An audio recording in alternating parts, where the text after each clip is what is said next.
should have done yesterday that we didn't, and I told Mr. Tellini we could do it at a different time, and now is that time. Mr. Tellini, did you have motions that you wanted to make? I do, Your Honor. I would make Go ahead. motions for judgment of acquittal on all charges, specifically on first-degree murder premeditation. There has been lack of evidence showing premeditation on behalf of the defendant. Okay. Prosecution? Your Honor, there's been more than enough evidence presented on premeditation as it relates to count one, specifically and most glaringly in the form of those searches that were discovered on the defendant's phone, evidencing a desire to leave the state of Colorado to seek employment and housing out of state for a one-bedroom, one-bathroom apartment in Orlando, Florida. And then obviously all of the efforts that were put forth by the defendant to then cover up the crime, showing consciousness of guilt. And so we would ask the court to deny the motion for judgment of acquittal. All right. The standard that the court must apply at this point or at this stage in the proceedings is that the court must take the evidence in the light most favorable to the prosecution and determine whether or not there is sufficient evidence upon which a jury could conclude beyond a reasonable doubt that the defendant is guilty of the charges that have been brought against her. With respect to defense counsel's argument regarding premeditation, there are messages or indications that the defendant was conducting searches regarding a life elsewhere, essentially, jobs, places to live, perhaps even connections with singles in another area. There's also indications that the defendant may have been unhappy in her marriage, that there was a discussion about that, but nothing was necessarily reached. There was a statement by the defendant at some point in time in which she said, "I should have just left last week." All of this occurred before the death of Gannon. It's not surprising, or this would not be the first case in which someone was in an unhappy marriage and some crime was committed as a result of that. I think there is sufficient evidence upon which a jury could conclude, if it were to believe that evidence credible and give weight to that evidence, a jury could conclude beyond a reasonable doubt that the defendant was guilty. Again, the court has to take the evidence at this stage of the proceeding in the light most favorable to the prosecution and must not make any credibility determinations at this point either. As such, the court believes that it is a jury issue for jurors to determine whether or not the prosecution has in fact established beyond a reasonable doubt all of the charges which it has brought. Is there anything else that we need to address, prosecution? No, not anything that we can think of, Judge. Defense? Yes. Mr. Cook is retrieving Dr. Lewis. Okay, so she's not in the building yet? That's my understanding. Okay. Do we know where she is? Or how far away? They're in transit. Okay, so probably about, like yesterday, about 5-10 minutes or so, something like that. Okay. All right. Court will be in recess then until we have Dr. Lewis. All right.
Record should reflect the jury is not present in the courtroom.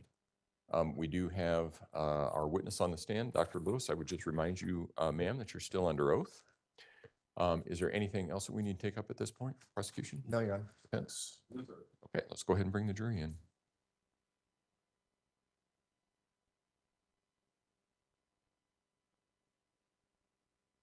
Todd, tell you what's going on with our one juror. Just keep an eye on it. I'll try and watch and see if she. So.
All rise for the jury, please.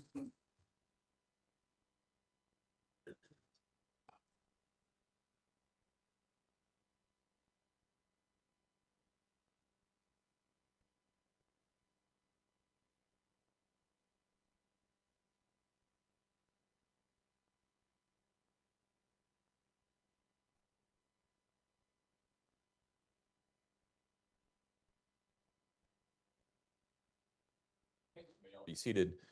Court will recall 20 CR 1358, People versus Letecia Stauch. Record should reflect the jury has returned to the courtroom. Good morning, ladies and gentlemen. Has anything occurred since we were last together that causes any of you to believe you could not continue to serve as a fair and impartial juror in this case? If so, please raise your hand. No response. All right, when we took our break yesterday, we were in the midst of the cross-examination of Dr. Lewis. That's where we will resume. Mr. Young? Good morning. Morning, Dr. Lewis. How are you? Good morning. You okay?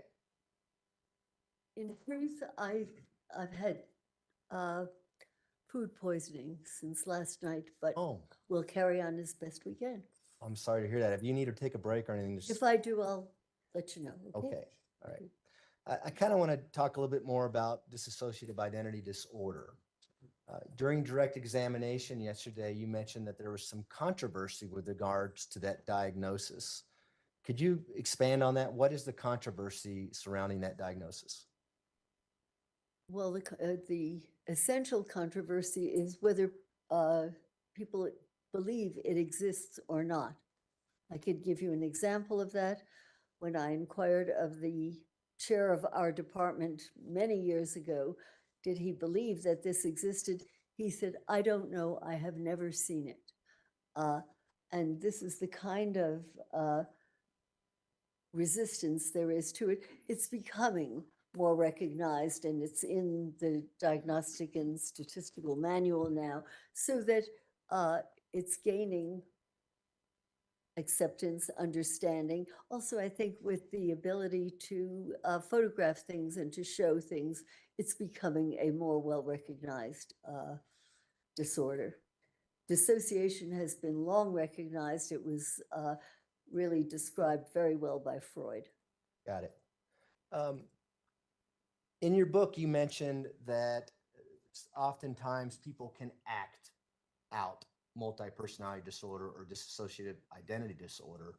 And there's been several movies that kind of portray that. Do you recall talking about that?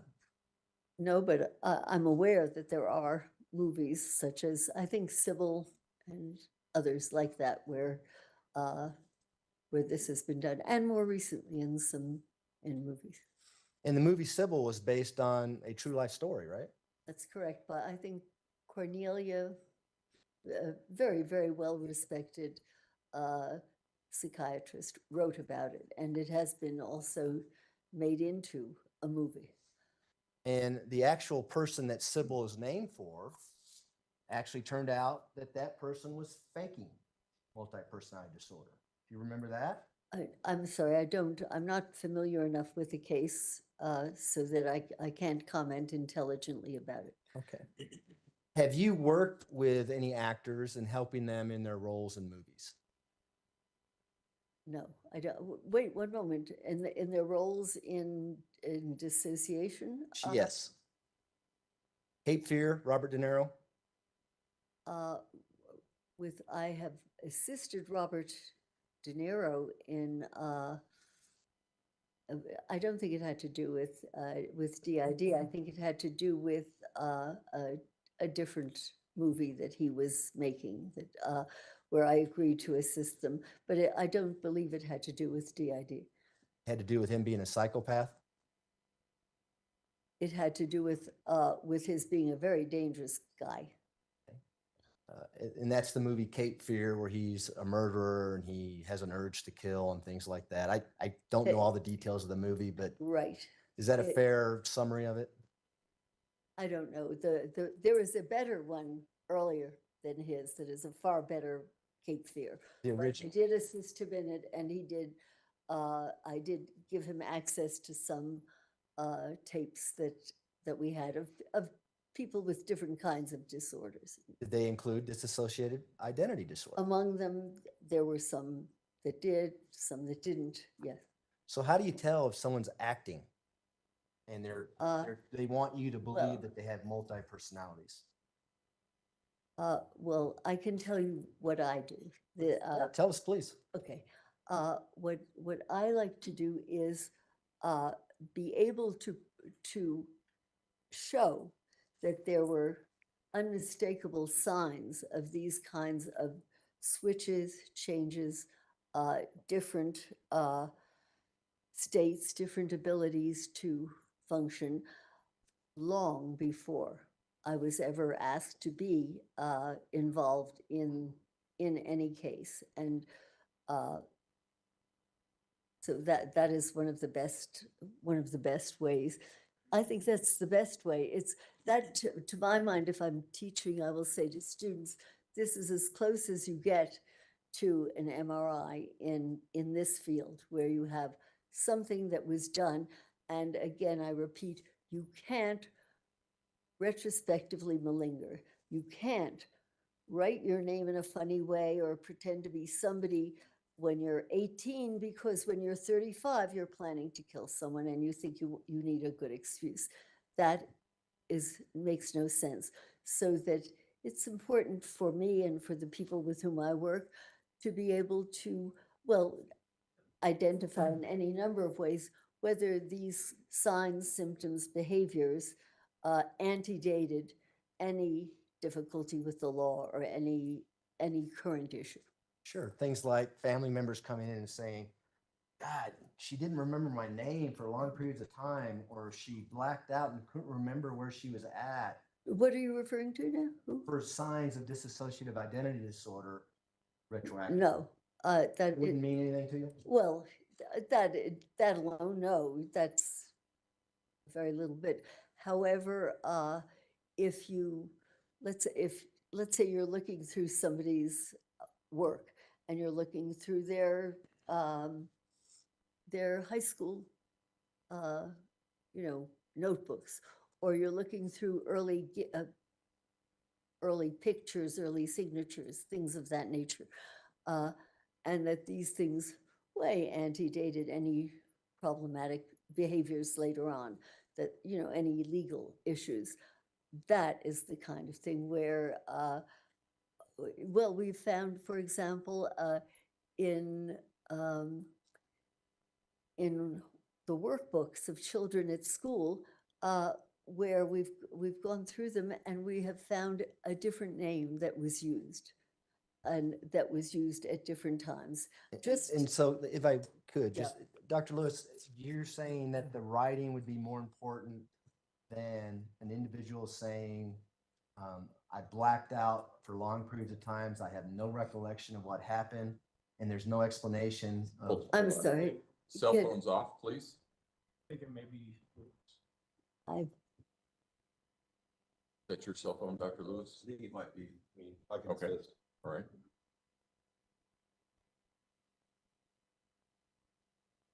Mozart. It's very nice. Yeah, can you turn it silent? I'm trying to find it. Sure. Yes. Okay.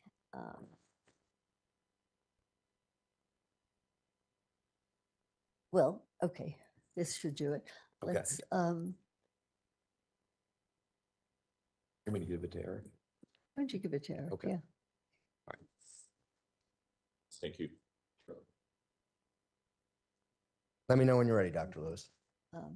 And I'm sorry, I don't recall your last I'll question. re-ask it.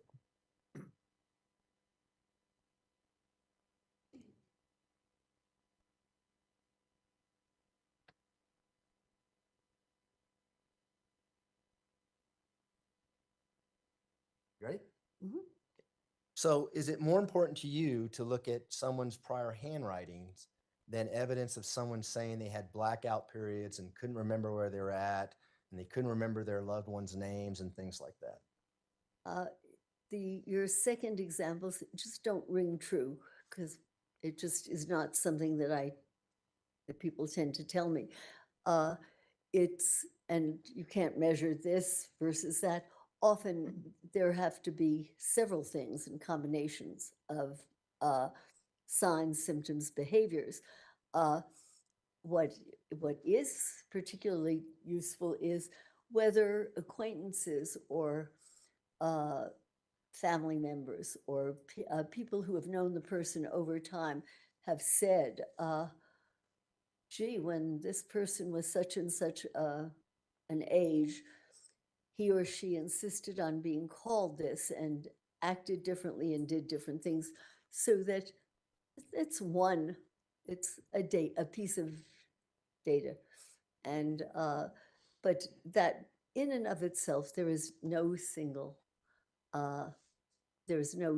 thing that you look for.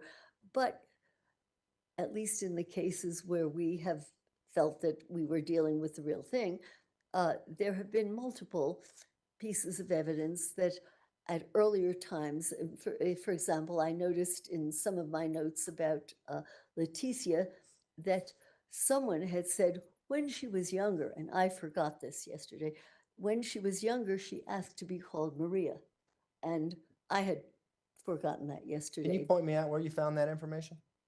I'd have to look through all of this, but I can later if you like. I'll find it for you. It's just a note that I took because I thought it was interesting. But what, was it in an interview or where did you get that note? As I say, rather than take up the time of the court and look through all of this, I will find it for you. But I just noticed it in the past maybe several hours or so. And I can find it for you because. Well, here's the deal. I only have a X Yes. amount of time to talk to you. Right, yes. And so I can't really let this linger around because it's pretty Yeah. significant.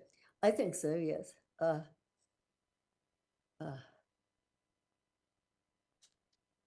dear.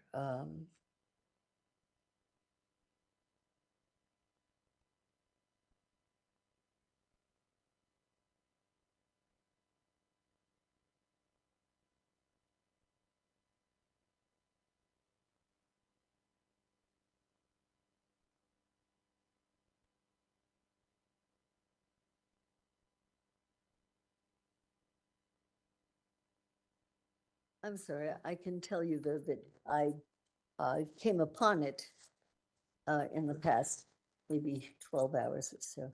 Well, do you know if it's something that the defendant told you? No, it was not. That's what was interesting, that I had completely forgotten this, but I saw that someone who had been interviewed said when she was a child, at times she asked to be called Maria. That in and of itself is not a proof of anything, but it's a confirmation if you have a lot of other things that go along with it. Well, it's certainly not in any police reports, correct? as far as, no, it's not police reports. It would be in a it's- report that the defense gave you?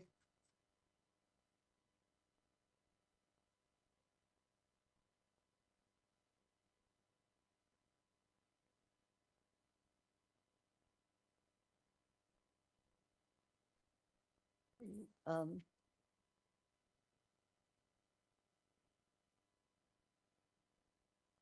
Oh, here, again, I will be taking notes as I'm going through stuff and whatever.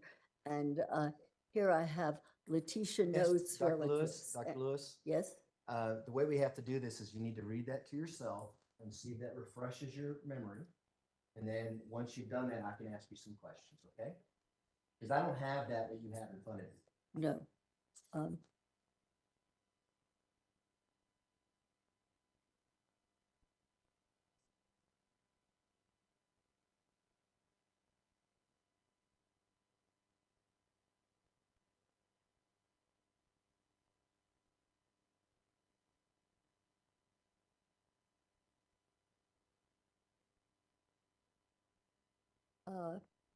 Again, these are simply what I took and labeled Letecia notes from relatives. Can't tell you exactly who, but here it says, Letecia called self Maria Sanchez as a young child.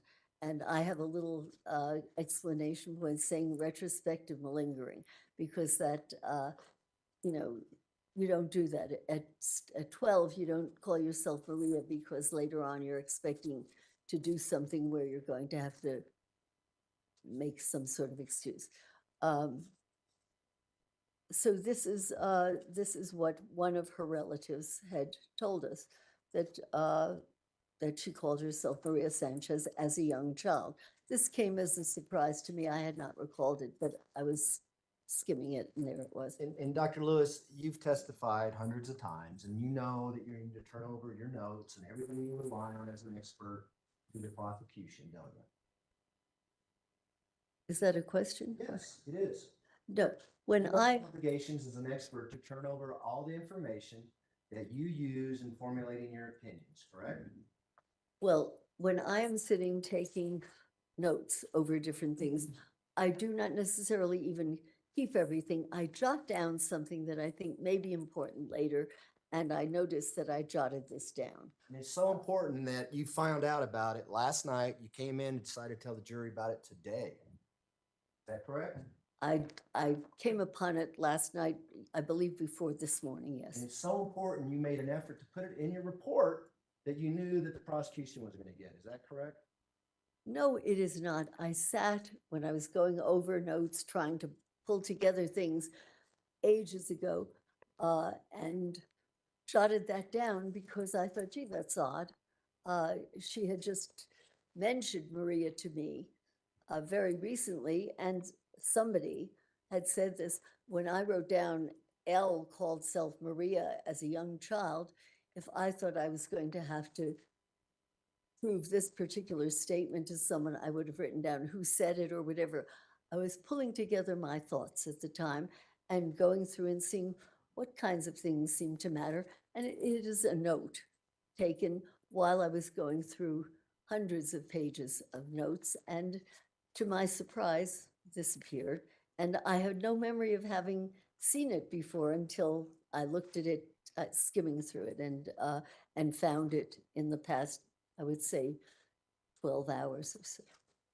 It was until you realized you had nothing to corroborate your diagnosis that she was Maria Sanchez and you needed to come up with something. Is that right? No, it was Why written. wasn't that in your report, doctor? If it was that significant, if that's the only corroboration you have, why is it not in your report? It is not the only corroboration that we have, sir. This is an observation as you go through hundreds of pages of notes and you see something there that you hadn't expected. And so I'll jot it down and think, gee, that's kind of interesting. But there are many other pieces of evidence that there were other times that that she apparently used other names and that she signed differently. But for example, there are notes where there are different names, but if you really study them, it turns out they were her names. They were before she was married, they were when she was married to one person, then to another. And I will write them down because what at first may look as if, gee, why is there this name? Did she use that? And then you're an idiot if you say, oh yeah, she was in an altered state. Well, no, she was in an unmarried state, or she was married to a different person. So that when I'm going through things, I'll jot something down. I happened to jot this down because I thought, how come that early? I don't think I became aware of the Maria character until I had interviewed her. Yeah, that's when everyone became aware of it. Well, Is it here, significant to you yeah. that family members, including her daughter, Harvey Hunt, her husband, Al Stout, had never seen any signs or any evidence that she had different personalities? I can't comment on that because people's ability to recognize things, the ways the ways things are asked make a difference. So I can't in general say, yes, this matters. No, it does not. This is interesting. Well, because let me, somebody let me, knows let, because- before you go off on another tangent, let me finish my question, okay? You consider that there was no evidence by family members that she had no patients that she had disassociated. That specifically, Yes.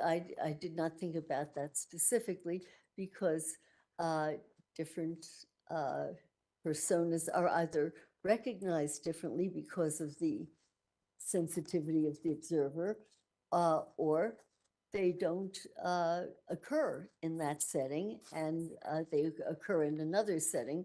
And it doesn't help your diagnosis of a dissociative identity disorder, correct? Is that why you don't consider it?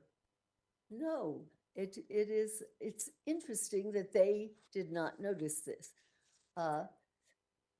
It may even be one of them who said this, who said, no, I never noticed anything different.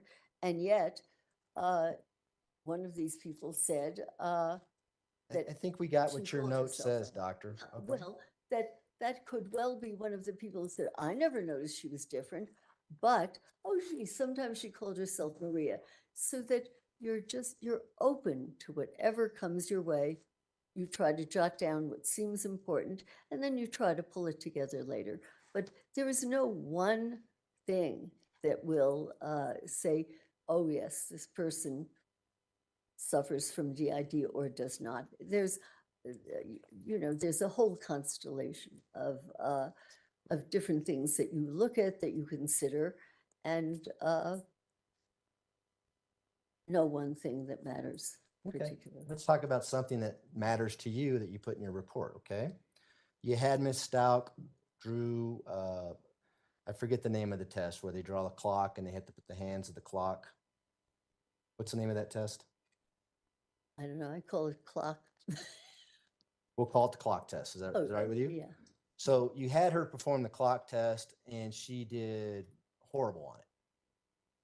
Well, she did something that I have seen before on with like older patients who have been actually demented, and I actually consulted Dr. Marikangas about it and others because it looks as though there is some kind of a defect in the ability to see certain areas, and so that everything was crowded into one area. And I have seen this in patients with dementia, and dementia can be caused by many different injuries. So that I was surprised. The other thing that is surprising is that I didn't know quite what to make of it. I knew there was something unusual, and I had asked her again, would you do this again? And she did a much better job of it. And then I remembered I jotted down L because when she had done something with her right hand, and then I hadn't asked her to change hands at that point, but I wondered, why are these different? And one with the left hand had been done one way, and with the right hand another way. so that she functioned differently, and also she functioned differently at different times, which puzzles me. This is partly why I very much wanted to consult a neurologist, because I don't feel that I am familiar enough, skilled enough, trained enough to say this is a section of the optic area that I think is functioning differently at this time. But Did the thought ever cross your mind that she could be faking it, just wanting to have you have the opinions you have? Pretty easy, right, to mess up the hands on the clock, she knowing. didn't mess up the hands on the clock. She created one section of it. I didn't know until relatively recently that this was typical of certain people with brain dysfunction in certain areas. No, it did not occur to me that that was faking something, because afterwards, when I said, would you repeat this? Would you do it again? That she did a better job on it. And this is still a puzzle to me. And if I had the proper consultation, I would have discussed it with neurologists and tried to figure out, because the optic pathway is a very complicated pathway in the brain. It turns upside down, it moves back and forth, and a neurologist is far better equipped to say, this is where things seem to be going wrong. Did you no. know that she had performed that test before? I did not know whether she had or had not. Did you review the state hospital reports, both the competency evaluation and the insanity evaluations, correct? I'm not sure at which point, but I'm not aware of having seen that. That was kind of my last minute thought. Is there anything I can do that might show me any neurologic dysfunction of any sort? And so I said, oh, would you please draw a clock for me? I didn't tell her which hand. I tend to just put something down and they pick it up. And I was staggered at what I saw, because it's a specific dysfunction. It isn't like trying to mess something up. It was in part of it. And then when I asked her to do it again, she did it better. And doctor, I understand that you want the jury to hear what you have to say, but if you can just focus on my question and just answer it, okay? Did you review any prior tests that Ms. Stauch took with regards to this clock test that you've been talking about? I don't recall seeing another clock test at that time prior to what I had done, no. Okay, if I can just have a second.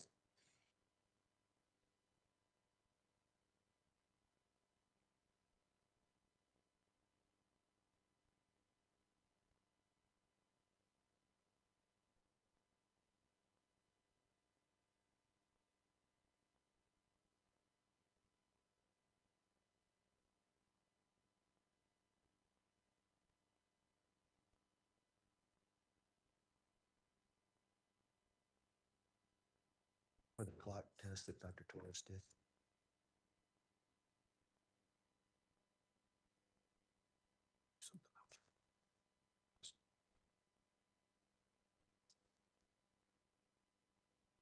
Yeah, okay.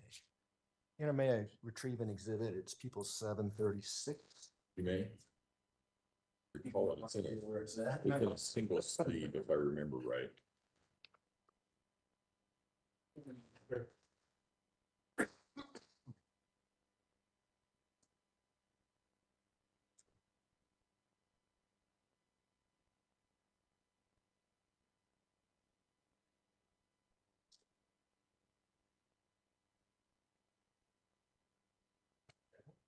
That's fair.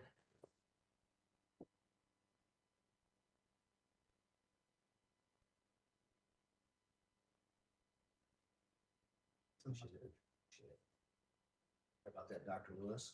We've got a couple exhibits in this case. I also have other clocks here that I had asked her to do. Here are some. And I think these were done the same day. So it is a puzzle to me, and I don't pretend to, I don't pretend to be an expert on interpreting this, but Well, let me show you There, from this yeah. exhibit, Yeah. 736, okay? You see there in the top right-hand corner, yes, picture of a clock? yeah. Are you Yeah. familiar with that? I'm not, I don't recognize this as having seen this actual page before, Okay. but it is a clock and, see what it said, draw a clock, 10 past, what is it, 10 past 11? No, it's, She did pretty good on that one, didn't she?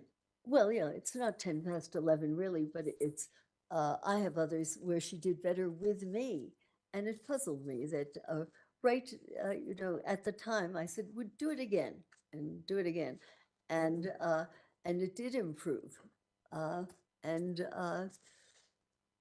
I am puzzled by this phenomenon and I can't explain it to you, except it is unusual that that particular way of drawing it has been found in individuals with severe brain damage, actually. Well, and we were and- talking about insanity, doctor. We're talking about the time of the crime, correct? We're talking about brain function at the time of the crime and So a test that was taken closer to the time of the crime would be more accurate as to what the brain function was happening at the time of the crime. Is that correct? not necessarily. So brain functions change over time, Yes, like change after you plead not guilty by reason of insanity? and before and during. It changed there. I was with her. And when she produced this, that was kind of my last fling at seeing, is there any sign of organicity? And then afterwards, when I asked her to repeat it for me right then and there, she did a better job. And then I kind of looked and I marked that she had been using her left hand and then her right hand or vice versa. And sure, it varied right then and there. And I can't pretend to tell you exactly why. I think that with the assistance of a neurologist, we could at least have an idea of what was blocked off during part of this.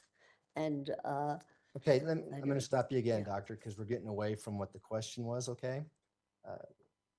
On direct examination, you indicated that a bookcase fell on her and she had to go to the hospital and she had a head injury as a result of that. Do you remember saying that yesterday? I remember reading it, yes, and saying it. Yes. And that happened close in time to the crime, before the crime. I don't remember if it was close in time. It was a while back when she was teaching. Colorado, correct?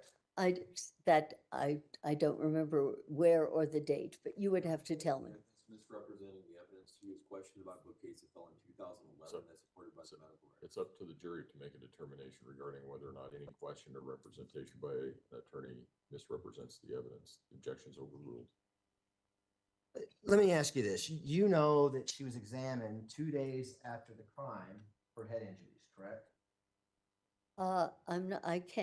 I'm not aware of how she was examined or by whom then right after the crime. I would have to look at it if I saw it, to refresh my memory.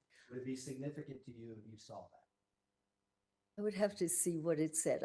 It depends on what it said and how it said it and what they had done. So it could be. Well, if she was examined by a sane nurse and the sane nurse was feeling her head and examining her head for injuries, would that be significant to you and your determination that she may have a head injury? If it were there, it could be significant. However, you don't necessarily feel on the outside what happened.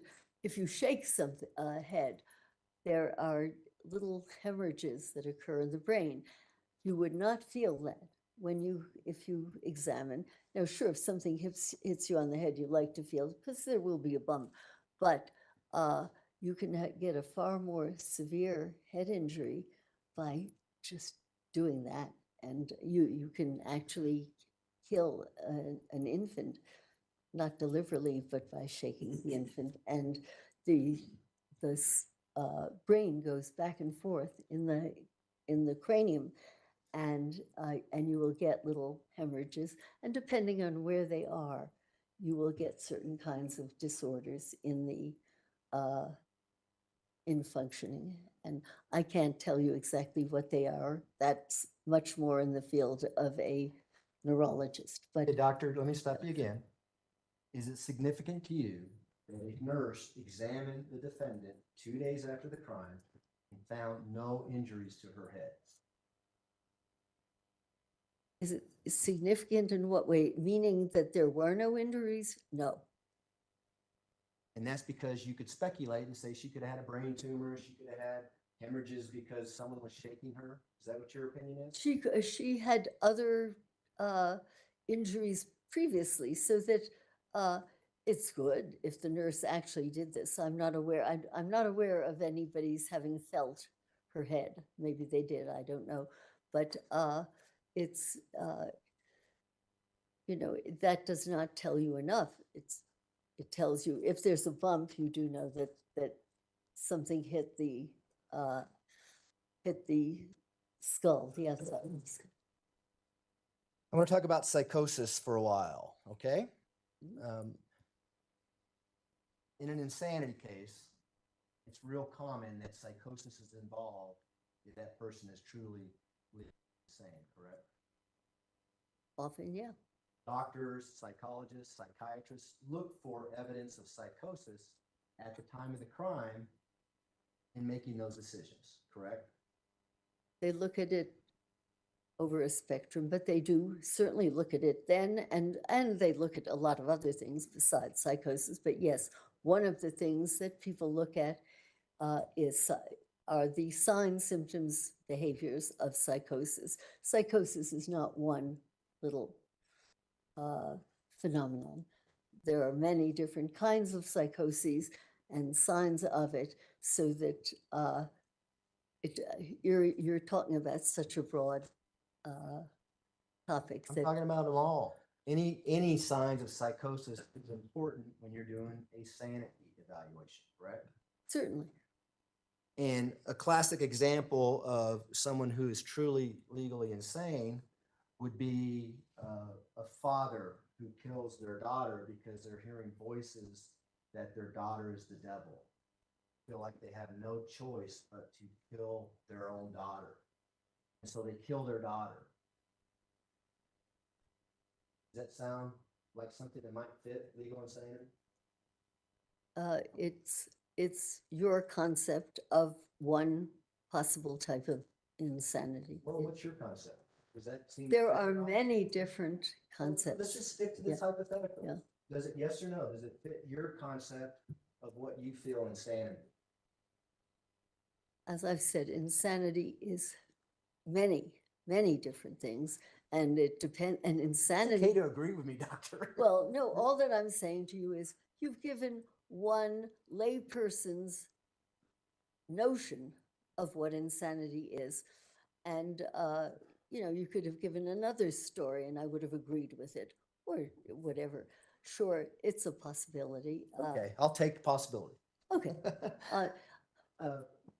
In that circumstances, they wouldn't know the capacity to appreciate the wrongfulness of their act because they had a psychosis that something was telling them that their daughter was the devil. Follow me? If you believe that, yes. How did you believe that? In a hypothetical story, I believe that you are giving an example of something. No, I don't believe that happened, but I certainly believe it's one of your concepts of what a psychotic episode can be like. And Well- I'll buy that could be one. Sure. I'll take that. I'll give it. The other, to add that hypothetical, because the individual didn't appreciate the wrongfulness of his actions, he wouldn't do anything to hide the body. He would stand there and say, I did what had to be done. Right? according to your notion of it, uh, not necessarily, but I will buy that this is what you believe it to be. Say, no, I'm not going to hide it because it was good. Right afterwards, a person can say, oh my God, what's happened here? I don't know what this is. I don't know what happened. There are so many permutations and combinations. I would have to say no. It's a story. So you would find that person legally sane? Is that what you're saying? No, that is not what I'm saying. I'm saying it takes a whole lot more to assess sanity and its definition. But no, that's a story that you made up. Actually, I didn't make it up, unfortunately. Let me ask you another question about sanity and what you assess. Do you look at a defendant's actions, how the crime was committed, what they did before, during the commission of the crime, and what they did after the crime, and render an opinion as to insanity? I do that not simply in terms of rendering an opinion of insanity, but it's a very important part of rendering an opinion of neurologic impairment. For example, it's extremely common to ask, particularly if you think that there has been some brain dysfunction, how about before? Before any of this happened, what were you feeling? What were you thinking? How describe that? How about during? Do you remember everything that happened then? Were you told that you did something you don't remember? And how about afterwards? How did you feel? Did you have a headache? Did you throw up? Did you, did you feel unwell? So that before, during, and after is a very, very important sequence. And you would ask it not just in terms of, quote, sanity, but in terms of neurologic impairment and how that affects brain function. Well, you consider anyone who commits murder to have neurological development issues, don't you? I'm sorry, say that again? You consider anyone who commits murder to have neurological issues. I don't recall ever saying that. Did I give you that impression? Said it on the HBO documentary. We're saying it there. What would you quote this? I'm not aware of. Well, let me rephrase. Do you think anyone who commits murder has a brain injury? No. Do you think when you're evaluating someone for insanity and you're asking them these questions that you just talked about, what they thought before, during, and after the crime, that would be important to go back and look at the evidence to see if it's consistent with what they're saying? Any data that you could get that that elaborates on what happened is valuable. I can't say how or what, but of course, anything. Even something where weeks before something could have happened. So that, sure, anything that that you can learn about the act before, during, after, and at any time before, during, after is important. The night before this crime, this murder, on January 26, 2020, the defendant had a video recording of her and Gannon talking about the fire. You recall seeing that? No. Think that would be important to look at? What she's saying the night before the murder? I would have to see it, sir. I can't. I need to look at it and then I'll say, yes, I think it is important or whatever. But Yeah, we'll play I it. don't recall it. Not a problem. We don't have one. We can't play it. Did you not remember looking at that as part of your evaluation? I'm sorry, I do not recall exactly that. Also, some of what I saw was unclear and the sound was not good, so that I can't be certain of that. Well, let me describe it to you and see what your thoughts are, okay? So she's, first of all, video recording a conversation she's having with her stepson, who's 11 years old, saying things like, it's okay, we can sell the couch, not a problem. We can sell the couch and fix it. And Gannon says, I'm just worried about my burns, and he's crying. Then she says, it's okay tomorrow, and then she shuts the video off. Okay? Remember seeing anything like that? I'm sorry, I don't recall it, but again, much of what I saw was not clear, the sound was not good, and I am not aware of having seen that exactly.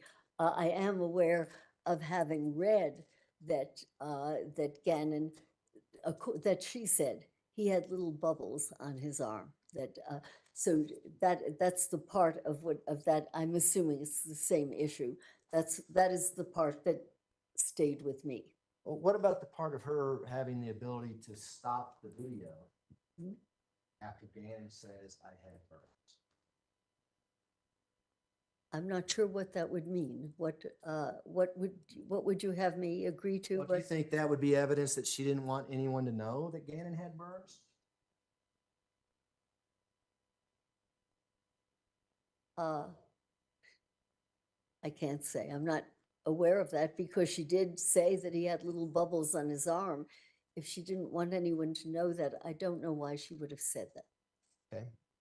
4:36 in the morning, on the morning of January 27th, 2020, she sends a text to her employer saying, I can't come in. My stepfather was just killed in an auto accident.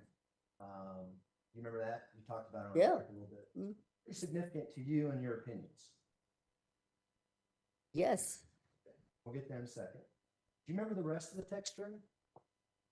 the rest of the text, if you remind me, I can tell you if I remember it. I don't know what you're referring to. Paraphrase, how's Yeah. that? So the boss returns, later in the morning because she's not up at 4:30. She says, just let us know what we can do for you. Let me know when you can come in, words to that effect. Yeah. And then the defendant texts back and says, I can't believe you can be so inconsiderate. I had a family member just die. Objection, misstating the text. I'm paraphrasing. Overruled. Remember seeing anything like that? I remember reading about what to me seemed wacky, if you want, you can call it psychotic, but that made no sense. This man was dead, I think, for 8 years. And to call in and say, she clearly was not thinking clearly or cogently or accurately. And it was one of these ridiculous kinds of excuses that a person of her intellect would not be expected to volunteer. There's you'd almost say a stupidity about it, but she isn't stupid. There's something let me wrong stop you, doctor. with how she's describing this. Could it be that just didn't want to go to work that day? Could that just be out of the realm of possibility? Unlikely, but possible. And she had other things to do that day? She didn't want to go to work? I think it's unlikely. And you also know that her stepfather actually died in 2004, correct? I know he died for 8 years, I believe, prior to this. Well, let's do the math. I'll go by your math. Okay. Okay.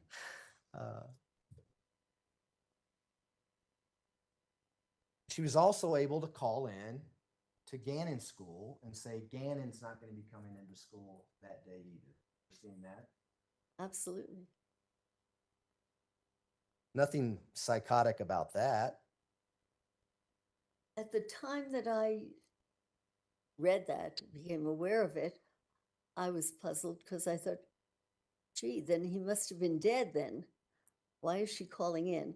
And it really did not make a lot of sense to me to be calling in. One person who died 8 years ago was having a funeral that day, and Gannon couldn't go to school, but I learned subsequently that he is reportedly dead a lot later than that, so that it's a puzzle why she called in to say he couldn't come in. It had nothing to do with maybe planning and what she's going to be I doing. don't know. It could have had to do with planning.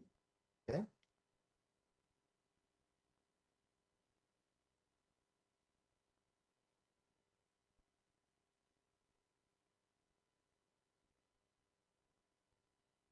And then you know that she also sent a text to her husband, Al Stauch, saying, hey, Well, let school know that Gannon's not coming in today. Sick, he had some stomach issues the day before. For that one? No.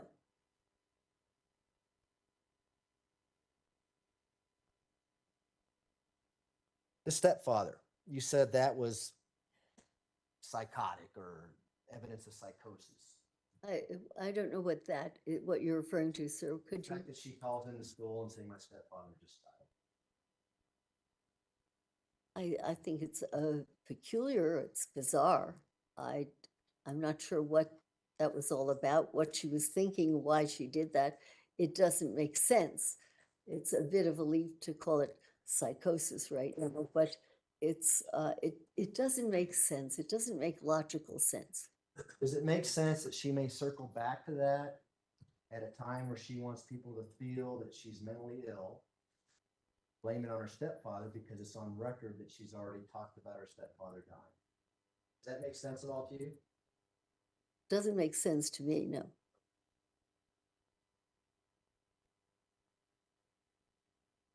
And then the morning of the 27th at approximately 8:14 a.m. and then again at 8:16 a.m., she takes pictures of Gannon in bed and sends them to her husband, Al Stauch. Do you remember seeing that? I don't recall seeing, no. Not unusual behavior. I beg your pardon? Is that unusual behavior? Taking a picture of a child sleeping in his bed? It's behavior. I don't know what kind of behavior. Do you think she might have been taking pictures to show that Gannon was still alive that morning? She might have been. And then you talk about it with her in the interview, and you know from reading the police reports that her and Gannon leave the house about 10:20 in the morning. They go to Petco. Remember that part? Yeah, in parts, yeah. And they take Al Stauch's red Nissan truck. Remember that? I don't recall it was a red Nissan truck, but I recall it was a truck that, actually, I thought it was her truck, could have been his. And you can actually see Gannon walking to the back left passenger side, rear left door of the truck and get in. Remember seeing that video? I don't recall seeing it, but I may have read other people saw it. I just don't have a clear memory of that particular film. Now, in the video, you can see the clothing that Gannon's wearing. You see sweats with a white stripe going down them. You remember seeing that? As I told you, I don't remember seeing that particular thing, but again, the equipment I had was not clear, and there was no one there with me to say, this is what we're seeing now, so that, but I don't question this, that there was that there's, it's peculiar that here he is walking around, and if I understand correctly, she had already called the school and said that he could not come in. Is that? Yeah. Yeah. Absolutely. He's Yeah. homesick. She's home because she's telling people that her stepfather died, and they decide to go shopping. Playing hooky. Oh, was that Maybe. buying cat toys? Was it? I forget, something like that. Needless to say, Gannon's wearing the same clothes that he was found in under a bridge on March 17th, 2020. They leave that morning. I believe you. Now, at the time that she drives that truck around and goes to Petco, does she have the capacity to know right from wrong? I don't know. That's a leap where, if you can't talk to the person and you don't see more, I don't know. You talked to her. Did you ask her that? I don't recall asking specifically, did you know right from wrong at this point? I don't know, and I don't know the answer to that. Would it be a stretch to say she did know right from wrong? The fact that she was able to go to Petco, run errands, and come back later that afternoon with no tickets, no accidents. That she knew right from wrong then? Sure. I don't know. I would think, having called into school and having said that this child can't come in, and then taking him on a field trip to Petco, that she really did not have a good idea of what she was doing or why she was doing it.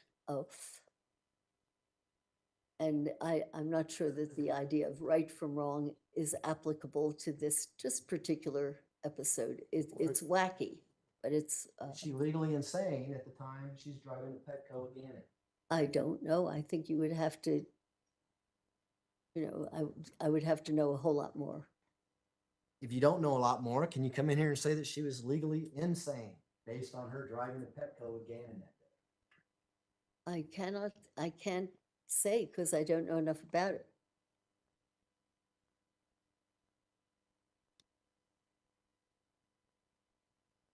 They get back about 2:20 p.m. and there's video of them coming back. Do you remember seeing that? Again, I remember knowing about it. What I saw and what I remember reading, I can't distinguish the two, but I do recall that I believe it was at 2 that there was a return. And we see a leg drop on the right rear passenger door right about the time that the driver's door opened. Do you remember seeing that? No, Well, she tells you that they both come home together, right? When she's talking to you. I'll buy that. Sure. Do you not remember that? Again, I don't remember word for word when she told me these things. And also, since I read other people's accounts of them, I can't tell you exactly where a piece of information came from. Anything about the video about them coming back at 2:20 p.m.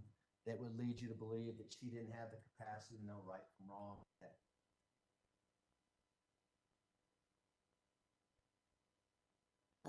It's a tough one to say right from wrong versus that she didn't know what on earth she was doing and And why I'm she just was asking doing if she had the capacity, if she was able to know right from wrong. I don't know that. You know from the video that they sit in the truck for approximately 30 seconds as the truck is there before the doors open? No, Is it unconceivable that they might have been talking to each other no, or not, or arguing with each other? or not. The autopsy report. You've read that, right? Right. The autopsy report tells you a lot about how the killing took place, does it not? I think so. And the autopsy report tells you that there was at least 18 cut wounds and stab wounds. Right. And a lot of those were defensive wounds on Gannon. Some, yeah. Some on his hands. He was fighting back, right? As far as we know, yes. Is there indication that whoever did that had the capacity to form the intent to kill?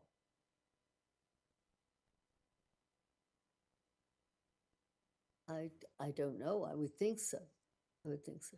Just based on the stab wounds alone, right? Well, it certainly had that quality of, as I thought about it, whether there was an automatic quality to it, which is partly why I wanted certain neurologic tests done, because there was a repetition, as I recall. But there were signs on his hands of cut marks. So And- there Fighting back, right? looks that way to me. And the location of the stab wounds, three in the chest, one in the head, several in the back and arms that we already talked Mhm. about. Does that indicate to you that whoever did this had the capacity to form the intent to kill?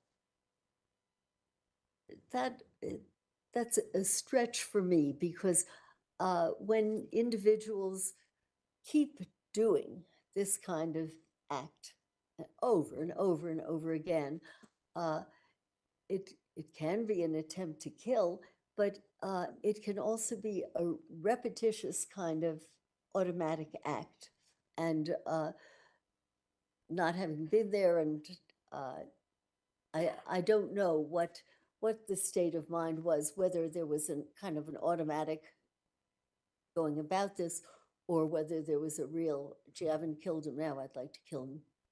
Well, That let I me- don't know, sir. Let me have you take off your psychiatrist hat for just a second and just use good old common sense. Based on the stab wounds alone, whoever commit this crime have the capacity to form the intent to kill. I cannot answer that for the reason that I've just told you, that I don't know whether the person was automatically doing something which, with certain types of complex partial seizures, occur, where a person just keeps, they may do something not at all violent. They may button and unbutton their coat. They may turn a light on and off and just keep doing it. And they may just keep doing that.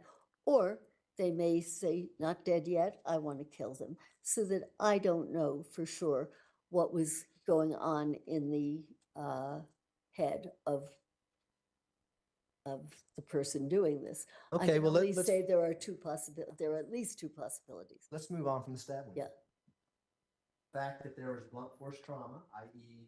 some sort of object was used, caused 4 head injuries, one of which crushing Gannon's skull, causing skull fractures. Right. The fact that another instrument was retrieved and used lead to the opinion that whoever did this had the capacity to form judgment and reflection, and also had the capacity to form the intent to kill. I think you could interpret it that way, or you could say the person felt threatened, felt endangered. By the way, I did not understand where that came from or how, with all of those stab wounds, where this item came from. Perhaps I missed something in the report. Oh, But, well, let me stop you right there, because in your report, you said you thought it may have been a baseball bat. Remember writing that in your report? I'm sorry, I don't recall that. But, it could have been a fear that the person himself or herself was being threatened, and that the wish was to get rid of this threatening, murderous object. I don't know what was going through her head.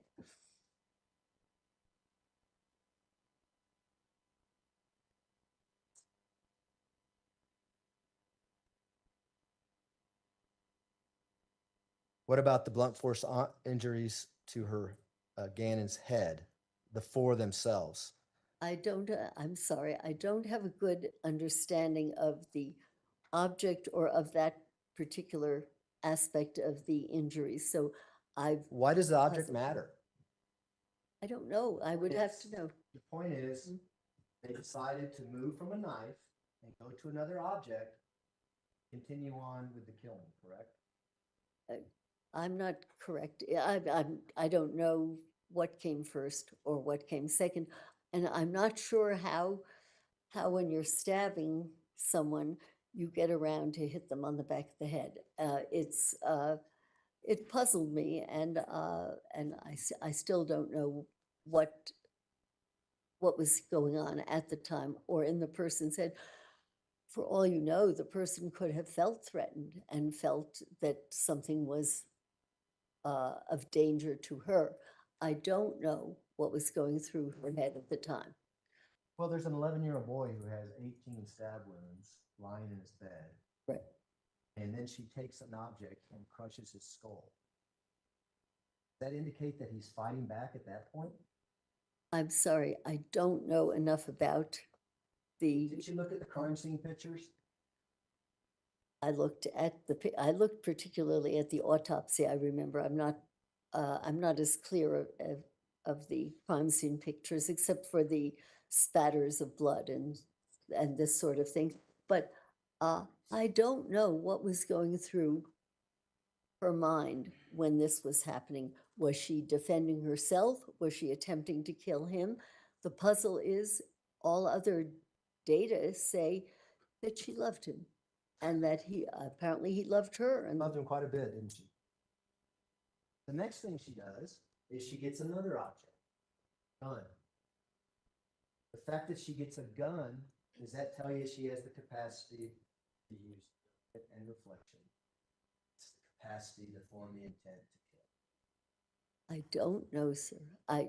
When I spoke with her, her memory was I could see a gun in my hand, and I I do not know what was going through her head or why there was a gun or why she shot this. It would be a leap for me to speculate on this. It is not clear that she simply wanted to kill this.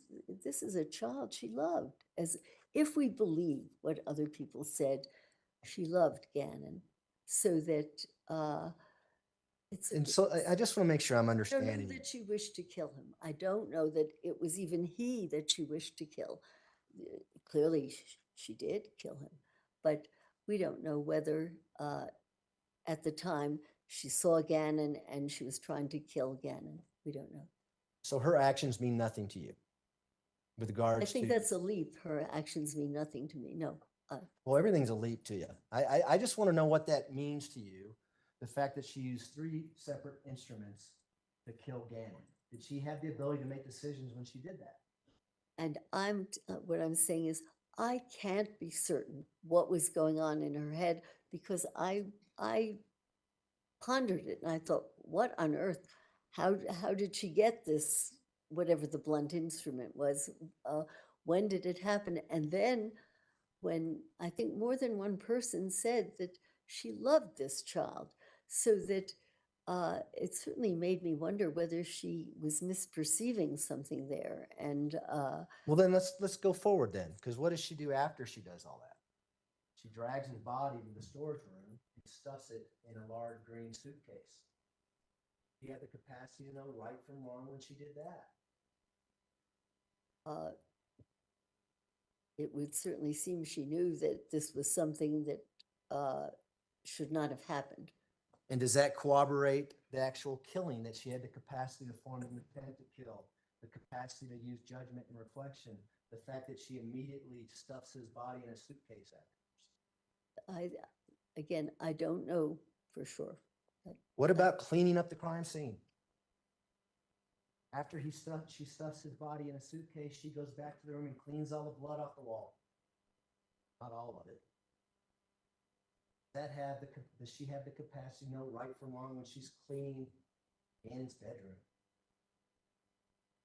She certainly believes that other people will believe that she had done something horrendous or something terrible had happened.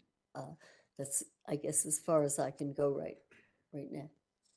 Now, she then goes back to the storage room and throws a bunch of boxes on a green suitcase in the storage room. You've seen pictures of that? Again, I've seen a lot, so that I don't recall those particular pictures. And then the police come about 10:09 that evening, January 27th, and they search the entire house. And her demeanor is calm, cool, and collected. And went to some friend's house, didn't come. Makes those statements with her demeanor like that. Is that evidence that she had the capacity to know right from wrong? I don't think that's evidence that she knew right from wrong. We don't even know whether she knew what she had done. I don't think that that's evidence she knew right from wrong.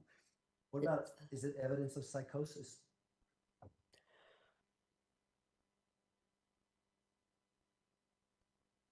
It certainly When someone's sounds in a out of psychotic- touch with reality. When someone's in a psychotic state, it's pretty obvious, right? No, Looking around. wrong. things. No, sorry. That's television. No. Okay. So someone in a psychotic state can act normal and have a normal conversation with a police officer when their stepson is in the storage room underneath a bunch of boxes in a suitcase? Particularly if the person does not know that she has done that, or that this is what the status is. That, we don't know what, but there's something really odd about being in that a very calm sort of state. Here she is reportedly murdered a child she loved. This makes no sense. This is psychotic. Well, and just Did this, she kill that boy? Did she think she'd killed him? Was it that boy? Did she remember what had happened? Well, let's talk about the next day then, if she remembers. Because the next day at 6:20 in the morning, she drives her Tiguan out of the garage and is gone for 10 minutes and it comes back. Remember that? I don't remember that specifically. And then later that morning at 8:30, she goes to pick up Al, her husband, at the airport. Remember that? Yes. For Young, could you find a reasonable breaking point in the next 5 minutes or so? Sure, I can. Yeah. When she leaves at 6:22 a.m., I think she might be looking to see if anybody's watching. That's a speculation. I don't know. Because when she leaves at 8:30, do you know who's in the car with her? I'm assuming that that the body is in the car. Is that what you're referring to? Absolutely. Body that you just said that she may have forgot about. She didn't remember killing him, putting him in the suitcase, hide him in the storage room. That body. Yes. Gets the body out of the storage room, takes it upstairs, puts it in the back of the Tiguan, drives to the airport.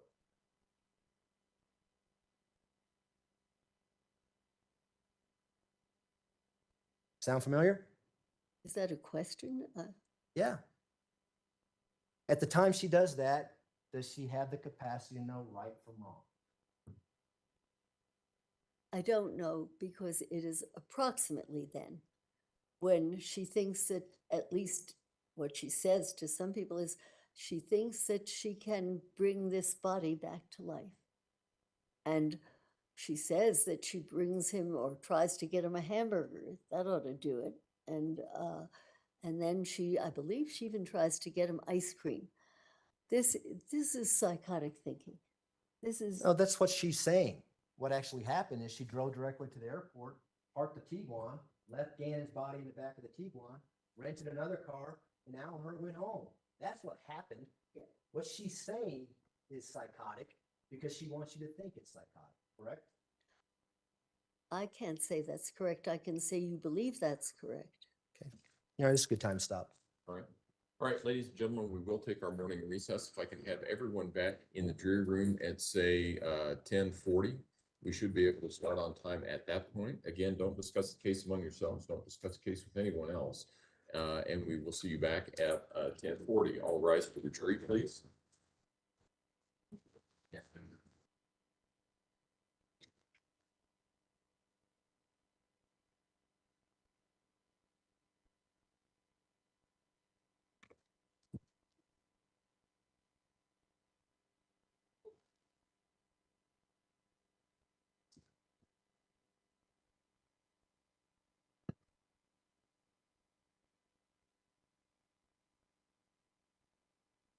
Thank you. May all be seated. Record should reflect the jury has left the courtroom. Court will be in recess until 10:40. All rise.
Okay, before we start back into the case, there's two things that I need to address that have come to my attention. One is I've issued general orders regarding usage of cell phones, video cameras, all of that stuff. What we have provided for the general public is that they can capture what is being broadcast as a webinar. They can rebroadcast that, and that's fine. Everyone here needs to understand, everyone in this courtroom is prohibited at any point in time from audio or video recording any part of this proceeding in the courtroom. Don't have your phones out. There's not a reason for it. There are press that are here that may be part of pool press. They may be part of some other commercial entity for press, and that's fine. But even they are not recording any part of this proceeding. If that happens, it could be, number one, your phone gets confiscated. It could be, number two, you face direct contempt proceedings with me. Don't do it. Second issue is, I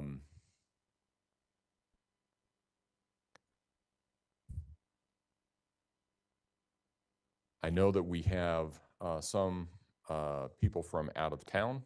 I know that we have some people from out of state. And I know that perhaps they're not familiar with the laws in the state of Colorado or the etiquette and procedures for this courtroom and this building. This entire building, the El Paso County Combined Courts, in its entirety is a non-smoking facility. Also understand, we have cameras everywhere in the building. So when you leave this courtroom and you go down a hallway, and then you go into a stairwell, and you're smoking, we know who it is. Especially if you've been warned about it before and you go down to another stairwell and smoke. I want to be very clear. There is no smoking of either tobacco or marijuana products anywhere in the courthouse at any point in time. Anybody who is here that I learn continues to do that, I may bar from the courthouse pending the outcome of this trial. So, two things: no phones, no smoking. Let me ask, anybody in the gallery have any questions about that? Raise your hand. No response. All right. I'll take that as everybody that's in the courtroom understands my message clearly, and I don't have to take any further action regarding it. Is there anything else that we need to take up outside the presence of the jury? Prosecution? No. Defense? Yes, sir. Okay, let's go ahead and bring the jury back in.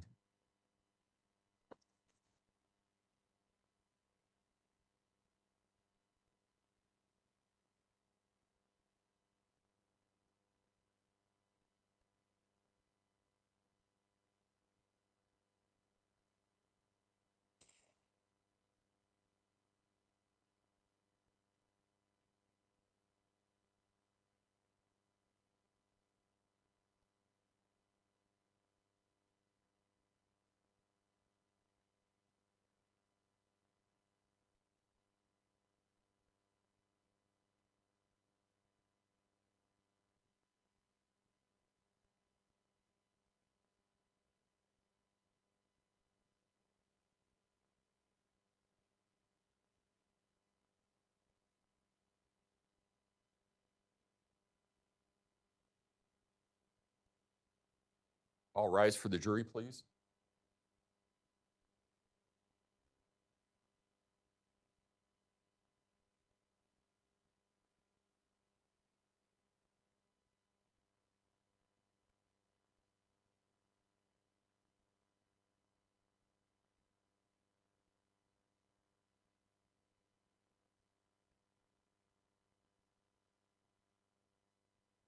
may all be seated. Court will recall 20 CR 1358, People versus Letecia Stauch. Record should reflect the jury has returned to the courtroom. When we took our break, we were in the midst of cross-examination. That's where we will resume. Mr. Young. Thanks, Judge. Dr. Lewis, we left off with the Tiguan being at the airport. You recall that this morning? Now, the fact that she moves the body from the storage room to the Tiguan and then to the airport, is that an indication that she has the capacity to know right from wrong? I don't feel qualified to say, to conclude that she certainly had the capacity to move it from one place to another for one reason or another. And certainly it would seem to be for keeping it a secret of some sort. Whether or not she thought this was right or wrong, I just can't speculate. Well, she knew that Al was coming home because she was picking him up. Correct? As far as I know, yes. And she knew that she had to move the body before Al got home, correct?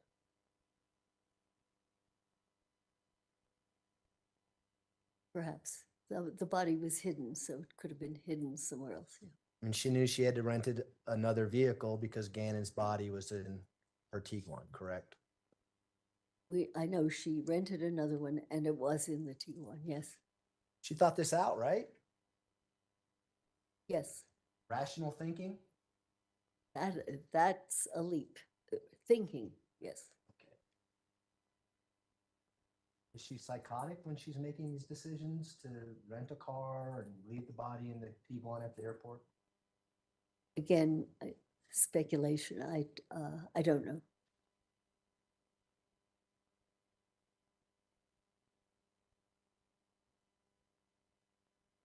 We're now into January 28th, 2020. Al and her go home in the rental car, the Kia. You remember reading about that? Yes. And then about 4 p.m. that day, she leaves in the rental car and goes back to the airport. Do you remember seeing that? Reading about it, perhaps, yeah. Is it inconceivable that she's going back to check on the Tiguan to make sure no one's disturbed it? Any speculation is possible. Is that rational thinking under the circumstances? Don't know. If the body's in your car, you want to make sure no one's messed with it? Body's in your car, you might want to avoid going anywhere near that car so that you're not involved with it. So that I think it would be speculating to say this is why or that's why. I don't, we don't know why. That's fair. But we do know that she goes back to the airport once again on the 28th at 7 p.m. Correct? You remember that? I believe you. I'm sorry, I don't remember the numbers or the times, but certainly seems likely. She leaves the white rental car, the Kia, in short-term parking, keeps the keys to that car, and leaves the airport in the Tiguan. Is that rational thought processes under the circumstances? I have no idea why she's doing that. I can't say it's rational, irrational. She did it. It would be speculation without finding out more. Well, is it evidence that she had the capacity to know right from wrong, collecting Gannon's body that way? No.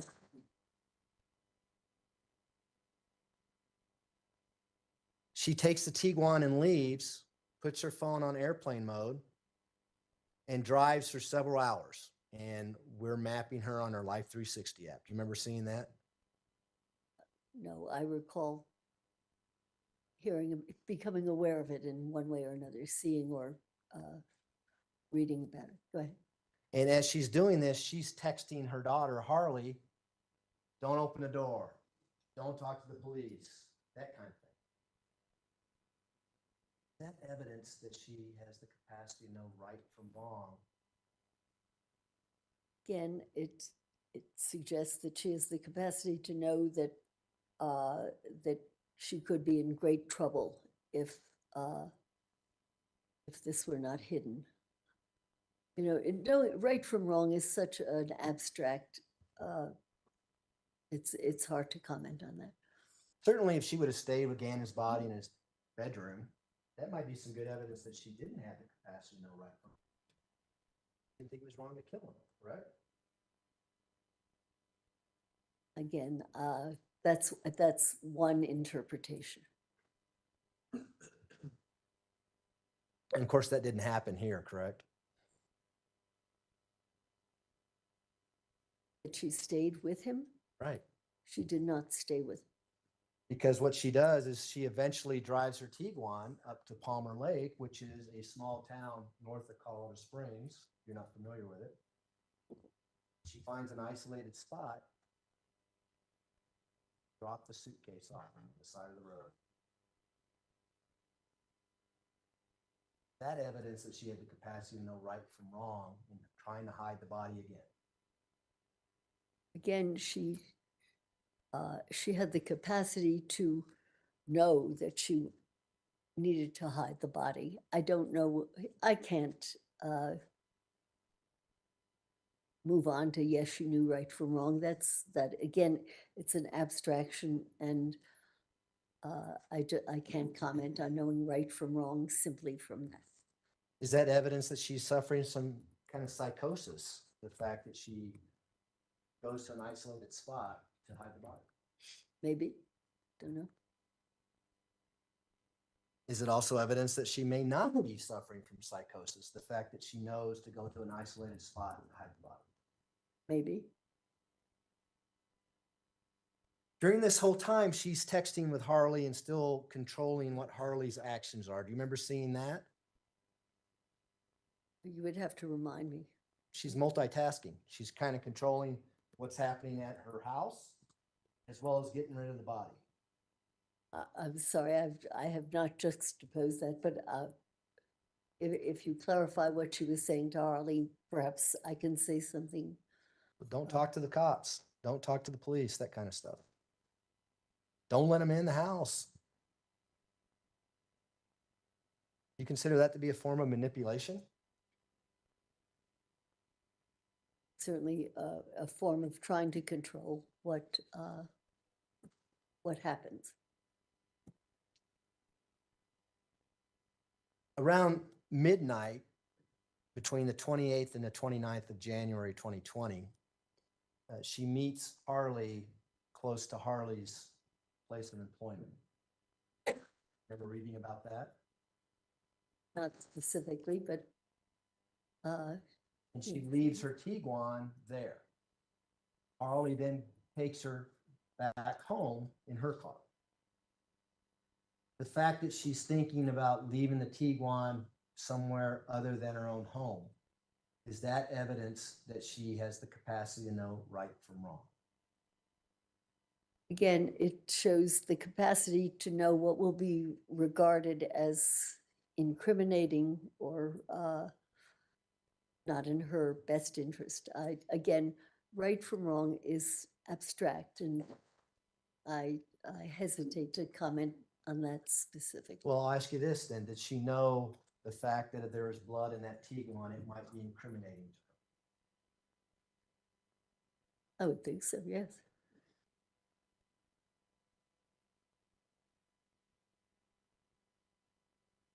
The next morning,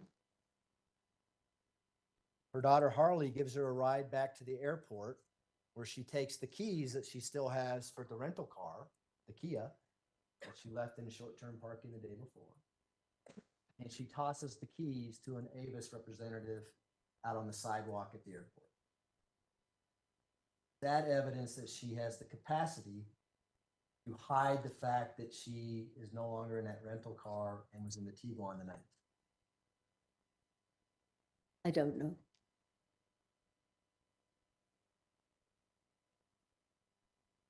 Her daughter Harley then gives her a ride back to where her Tiguan is, where it was at all night by her place of employment. Massage Envy, if you didn't know. Okay. And she then is talking to detectives at the El Paso County Sheriff's Office saying, I'm on my way. I want to come down and interview you. Remember that evidence? Again, I've probably read it, but I don't specifically remember that, but I'll certainly believe you. And she drives the Tiguan to the sheriff's office, which is right across the street from the courthouse. And on her way, she stops and washes the Tiguan. Ever reading about that? Not specifically, but again, certainly I could have it. I just don't remember specific. At that point, does she have the capacity to destroy incriminating evidence by washing the Tiguan? Yes, When she gets to the sheriff's office, she's interviewed. And this is what the story that you alluded to yesterday about Eduardo and the rape happening. You remember that story? that I remember. Jury probably remembers it too. We're not going to get into the whole interview, but I do want to talk about a couple things that she says in that interview, okay? In that interview, she alludes to the fact that Eduardo took a suitcase. Remember that portion of the interview? You'd have to continue on. Kind of weird, isn't it? You're describing being raped, your stepson's kidnapped, and by the way, the kidnapper took a suitcase. It's wacky. It is, Crazy, isn't it? yeah, it's crazy. Do you think it might be an indication that she knew that Gannon's body was in a suitcase out in Palmer Lake at that time? And if someone was to find the body, she had an explanation as to how the body got. Could be. Pretty rational thinking, isn't it, under the circumstances? I don't think much of what she was thinking was rational, sir. So that, again, that's a. What about smart? Was that smart to tell the officers that? Again, that's a judgment call. The whole thing is so convoluted and wacky that to call it smart doesn't quite hit the mark. The other crazy thing that she says is, after he raped me and kidnapped Gannon, he just leaves the gun at the house and then leaves. Yeah, that's great. That is crazy. Yeah. But is it really crazy? Because she knows the gun is still in the house, and that's the gun that she used, and she has to have an explanation on why that gun was used. I don't know if it was really crazy. It sounds crazy to me. Or really smart, right? Not to me, but Setting up the story. again, you're thinking more logically, I think, than we can give her credit for through much of this. But I find crazy what you find logical. It's crazy when people kill their kids. It's that- crazy when you say Eduardo comes and rapes her and takes off Gannon. It's the whole concept is crazy. If a little bit of it is seems logical that a gun was here or there, the whole story of Eduardo is crazy. Yeah, that's why she changed it later on and came up with Quincy Brown and some other stories, right? I don't know why. Because she realized it was crazy and then changed it. Yeah.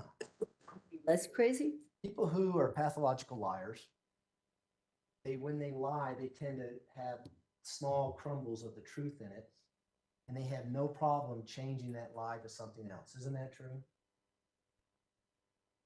This is what your understanding is of a pathological liar. I can't, I can't ascribe to that or not. This is what you believe. What do you believe? You've interviewed hundreds of people on death row. Have you ever come across any of those individuals who may have not been honest with you? Oh, yes, from time to time, sure. That may have been, have antisocial personality disorder? May have. Where they're manipulators, they're pathological liars, they have no sympathy. This is a bit of a fantasy, and I don't know what's a fantasy about. I'm just asking you, have you ever come across anybody like that? exactly like that, I would say no. Never come across anyone with antisocial personality disorder? Certainly, I've come across many people who have been so diagnosed. And those are some of the criteria of antisocial personality disorder, are they not? There are some of them. Jump forward to January 31st, 2020, okay? Her family now has come to Colorado. Her aunt has rented a Nissan Altima from Denver and drove it down to Colorado Springs. Remember reading about that? No. Nothing crazy about that, right? Don't know the ultimate, but That Okay. Altima, at some point on January 31st, a tracking device is placed on it, a GPS tracking device. You remember reading about that? yes, I think so. Yeah. And then her family, including her daughter, her brother, indicate that Ms. Stauch disappears for 2 hours that afternoon, January 31st, 2020, in the Nissan Altima. Remember where she goes? You'd have to remind me. No. She goes right back to that same spot in Palmer Lake where the body is. Is that evidence that she has a capacity to know right from wrong when she goes back to collect Gannon's body? In my opinion, that's evidence of stupidity. If you want to cover up something that you've done, you don't drive back to the body. You just don't do that. But she did. Yeah, it's not too smart and not too well thought out, but she did it. Is it not conceivable that I didn't hide the body good enough? I need to go get it. I'm driving to Florida, be better off in the Gulf of Mexico than where it was at. Is that inconceivable? You've just conceived it so that clearly you've thought about it. I don't think it's the smartest thing to do or the best way to hide your implication in a death, to drive back to where the body has been placed. Not smart. Probably a panicky thing to do, right? Criminals aren't the smartest Not people. in the world. necessarily panicky, not smart. And we know what happens after that, right? She rents a van, and her and Harley take Gannon's body in the back of that van and drive to Pensacola, Florida. Surely you know about that. This is when she drives with her Right. daughter. That's something you remember from reading in the police reports? From perhaps numerous sources. Along the way, Ms. Stauch is able to rent hotel rooms. She's able to deceive the people at the hotel. So she works for the Ford Motor Company. We only need one room, one person, no pets, no one else. Remember reading about that? Not specifically. The whole trip to Florida, do you see any evidence of psychosis or any evidence that she didn't have the capacity to know right from wrong during that trip?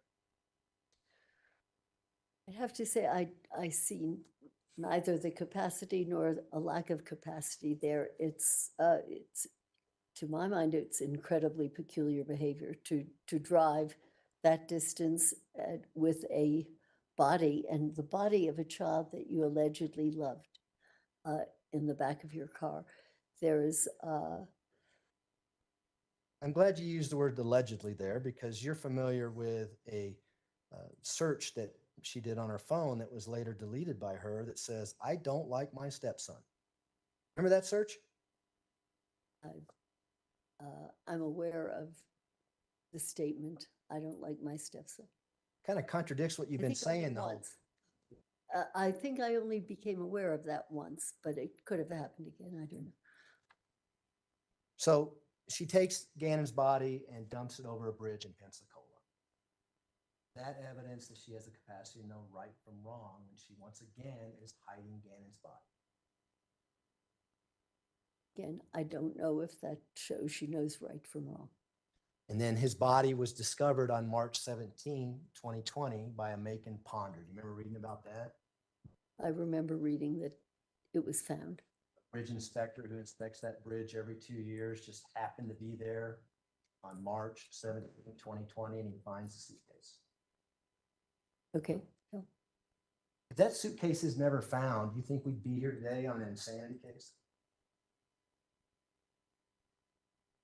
I can't answer that. I don't know.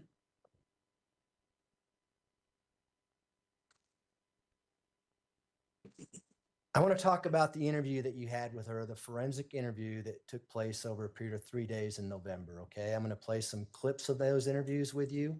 But before I do that, going into this interview, do you have any concerns that Ms. Stauch may not be truthful with you during the interview? Of course, Skepticism, right? That we talked about yesterday. of course. And so with that, Your Honor, and some of these clips are shorter than others. I know you may be more comfortable sitting there, but if you want to get in your wheelchair and go somewhere else, we can do that. Wherever I could see it more clearly, because I have not seen it as clearly or heard it as clearly as I would like. If there's a better spot, that would be There's a good. TV right behind you, and then the other TV's here. So you can work out whatever you want to do, Doctor. I mean, Let me figure it out. you tell me, and then Yeah. we'll start when you're ready.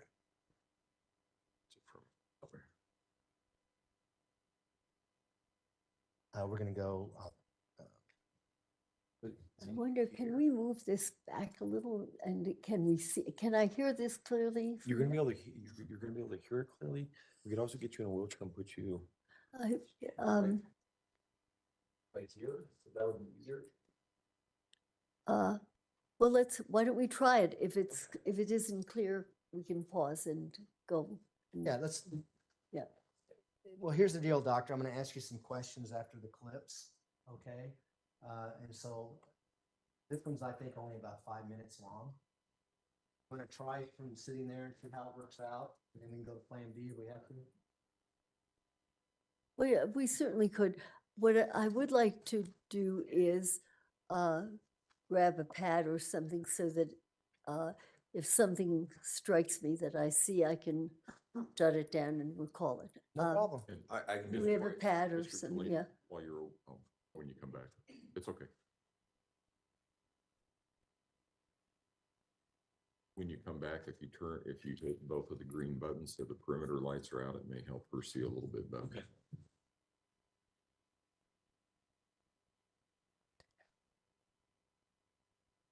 That? Yeah, and the other one. Yep. There you go.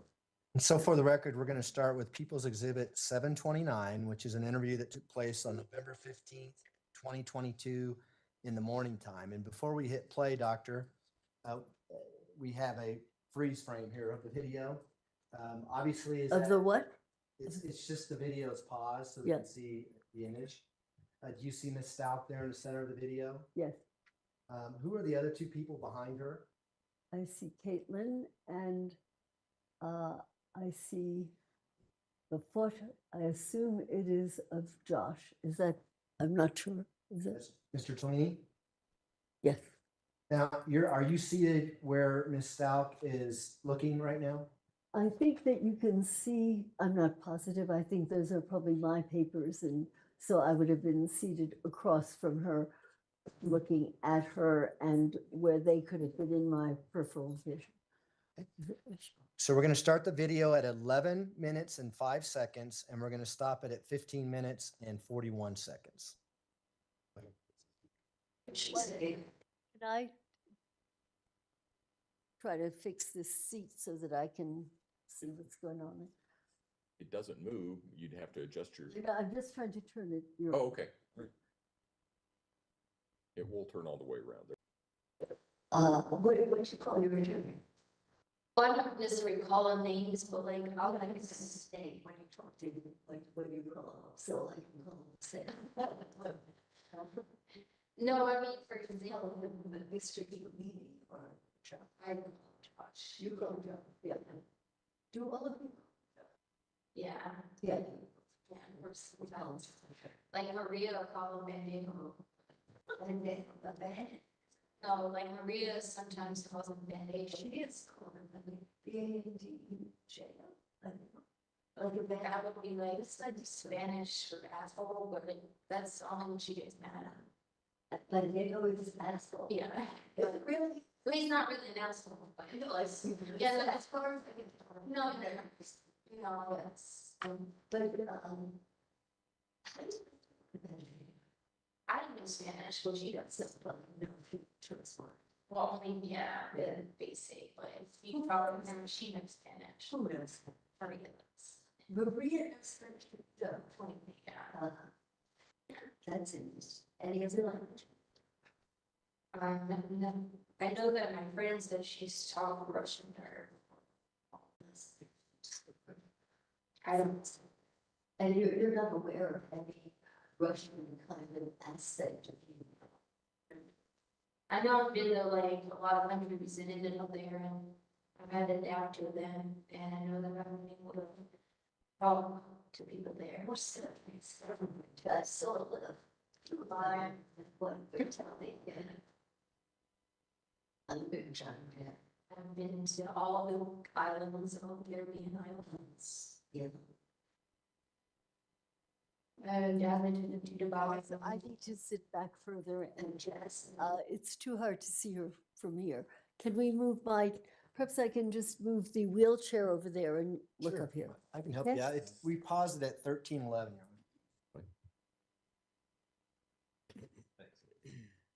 Let's see what, See what we can do here. yeah.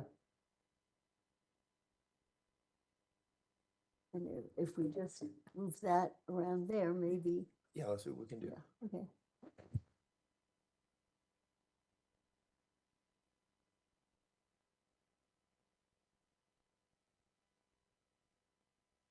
You want to sit back?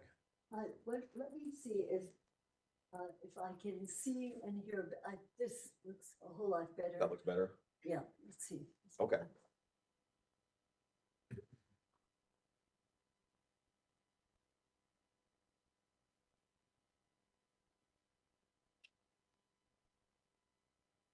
How's that? It's better. Did you- Yes. I think, however, I think this is better. Okay, that's fine. You'll just need to, if you're going to be asked any questions or give any answers from there, you'll just need to speak up so everybody can hear you because the microphone's not there and there are jurors behind you. And it may be easier, like when there's a question, then I'll just Okay. turn her that We way. can do That's that. okay with Mr. Young? Yeah, it's fine. Okay. Hey, we'll go ahead and resume the video at 1311. What the date of this, just so I have. Sure, it's November 15th, 2022 in the morning. Okay, here we go. She's a princess, went to Dubai, living. She's a princess, she went to Dubai. She's not a part of you, or She is, and so Jazz, what part of you is that? she's risky, like, she does a lot of bad stuff, like, she's very risky, What do you call like, risky, it? yeah, like. I'm gonna say it, like, get me in trouble. Yeah. So that, can't go out, party a lot. Yeah. I'm not a partner. You're not a part of it. So, I was just, So like what happened is something really happens where they're like really stressed out. I can be at like work and be okay and something stressful will happen and then I'll just end up right somewhere. end up on the plane. Do you know how you got to the plane? It's like my body goes through the motions, like obviously I gotta get a passport, buy a ticket, but like, I don't really remember doing all of it. You don't remember. I know it sounds crazy, but, No, it doesn't. but like, okay, so like. If you see my credit card's by me, and I'm like, oh, okay, obviously she did it, because obviously it's under my name, it's easy to, and my body's gotta know that's whose credit card you got claims to be able to pay for it, but then at the same time, like, I wouldn't have done it until I'm on the plane, and I'm like, oh, okay, I'm going to this place, or I'm going to that place. Find yourself somewhere. Not really. I've been to a lot, even in the past. We just drinking wine, like, oh, I didn't remember when this wine bottle. Simple things like that, all the way up until being in another country. I did that a lot where my daughter's even texting me, like, Mom, it says you're in the middle of the ocean. I'm like, oh, I am. She could, and her, One time I was in Jamaica. So you were there, fine. Like I needed to go to Jamaica, but I was also at work that party and then I meeting with my. well, so maybe Josh could look it up. Okay, we stopped it at 15:44. Okay. Should say I'm more than happy to help out. Oh, I'm sorry. I'm sorry, I did not get all of her words there, so. If the question I ask you, if you want to have us replay something, we can do that, okay? Or perhaps if someone could reread it and, I'll do my best to paraphrase. How's that? right. Okay? In the beginning, you asked a question about how she refers to her attorney, Josh. You remember asking that? The question you ask is, do all of you call him Josh? Do you remember asking that question? Why did you ask it that way? I think it's something interesting that where she had talked about other, and that was, I did not make that up myself, that it came from other entities of some sort. I don't recall the earlier part, but knowing myself, I know I wouldn't introduce it, it would have been something. And I guess, yeah, can the jury hear okay, Your Honor? I just want to make sure. Looks like it. Okay, great. We're getting thumbs up. It's all good. She talked about Maria having a jail call and speaking Russian. Remember that? There was something there about the Russian, yeah. Did you ever see a jail call where the defendant was speaking Russian? I don't recall a jail call, so I don't. That would be something important to you, would it not? If she's saying that, and then lo and behold, there is a jail call where she's speaking Russian, that could corroborate what she's saying, right? Well, it could. I have to see it kind of in a bigger picture because I remember different things. It had, in retrospect, but it has special meaning because much later, I believe, in my interview, she starts to speak in what sounds like a Russian accent. And Dr. Lewis, we're going to play that. Well, We're gonna- this is the first time I'm aware that I did not recall that she had mentioned the Russian.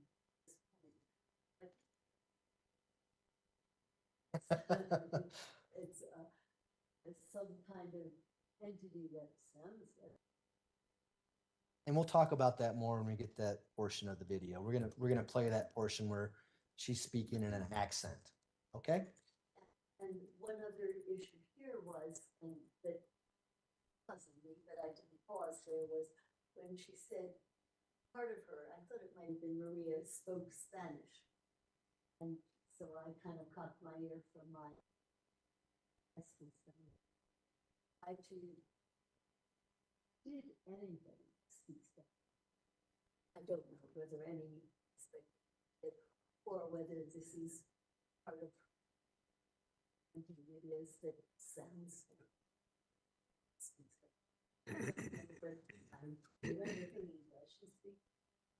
And there's nothing in the record whatsoever, including the records that were given to you by defense, that indicates the defendant has ever spoken to anyone in Spanish. As far as I could determine, but I sure wanted to know. Yeah, sure. It's possible. Yep. She tells you that she's been to Dubai as Jasmine, and Jasmine's a princess. Remember that? Well, there's a lot of stuff there. If she had in fact been to Dubai, that'd be something pretty easy to corroborate, right? I suppose. I don't think I took it that. You mean you don't think that she went to Dubai? Are you saying Dubai, really? Yeah. Likely to me at that point. Okay. So she's making that up? Well, if she's making it up, or that is a fantasy.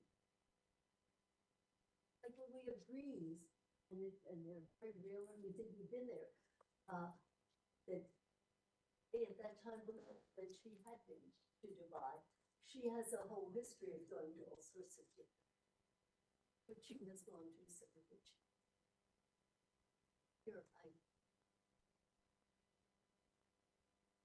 Well, the history would be documented because there'd be plane tickets, there'd be family members knowing that she was gone for a period of time, things like that you can corroborate, right? if at the moment, I thought that was an easier thing to corroborate, yeah.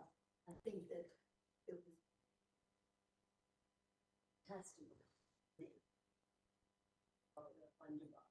What about Alaska? Remember her talking to you about Alaska later in the interview? How Oh, yeah, I had trouble with Alaska because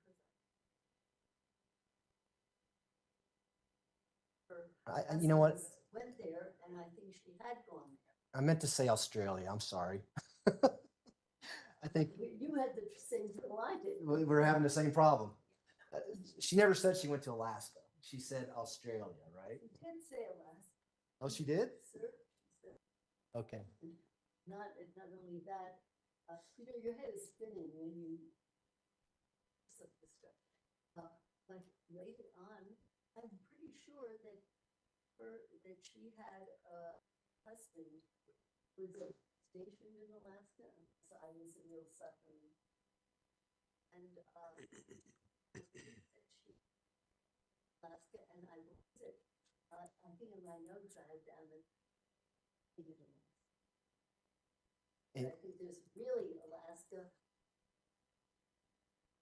Alaska happened. They lived in Alaska. Okay. That was my fault. I meant to talk about the Australian trip where she says her and Harley went over there and she blacked out and was on a beach and doing crazy things, she said, and then realized Harley was by herself. You remember that? It's something like that. And I'm relieved that you were as confused. And we know there's nothing in the record to indicate that she's ever been to Australia.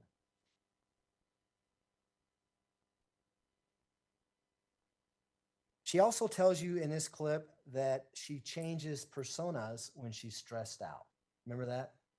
Yeah. Is that consistent with dissociative identity disorder? Yes. A triggering event? Yes. Okay. We're going to play the next clip now, okay? We're going to go to, just have a second. We're now going to jump to People's Exhibit 731, which is your interview. What's the date of this? Would be on November 16th, 2022 in the morning. We're going to start this clip at 1 hour, 31 minutes and 50 seconds. And we're going to stop it at 1 hour, 47 and 22 seconds.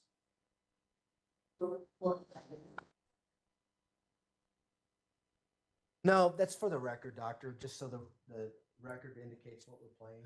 Okay. Go ahead and play.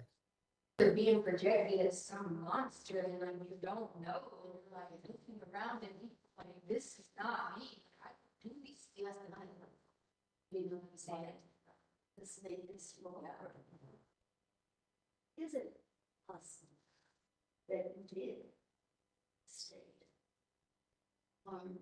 Yeah. If I did, I didn't know I did or did not intentionally do it. You know what I'm saying? There was no intention to harm anyone. That would be a loved one of mine. You see what I'm saying? Because, you know, Yep. Again, I did not see him. What? See him? Yes, you see him. Yeah. As said, I did not do that. I did this, not to put that, whatever. This is one thing that she keeps saying. She didn't do, or else it gives, you know, you do get some pretty wacky stories about these things.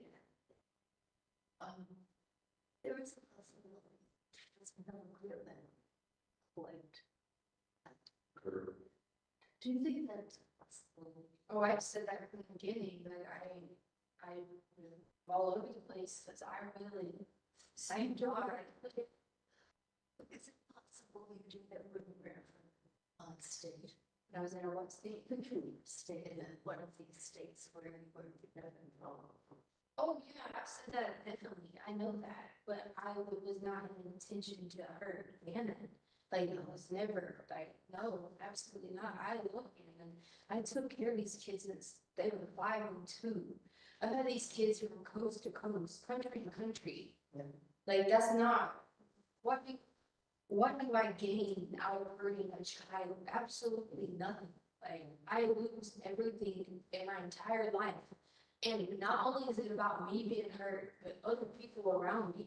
And if I'm sitting there telling you that I care about all these people, there are other people hurting this. If I was going to hurt somebody, why would it not be these people that are hurting people? Right? No, it would not be to hurt a child. You see what I'm saying? Like, absolutely not. It would not be an intention to be like, okay, that's it, you're done for the day. No, like, that's not how it works. I don't spend my whole life doing things right, you know, to do that. I don't work my whole life to do things right, to just be like, today's the day, I'm just gonna ruin my entire life and everybody else's. That's not how it works. These people in here do this stuff, I don't. You know?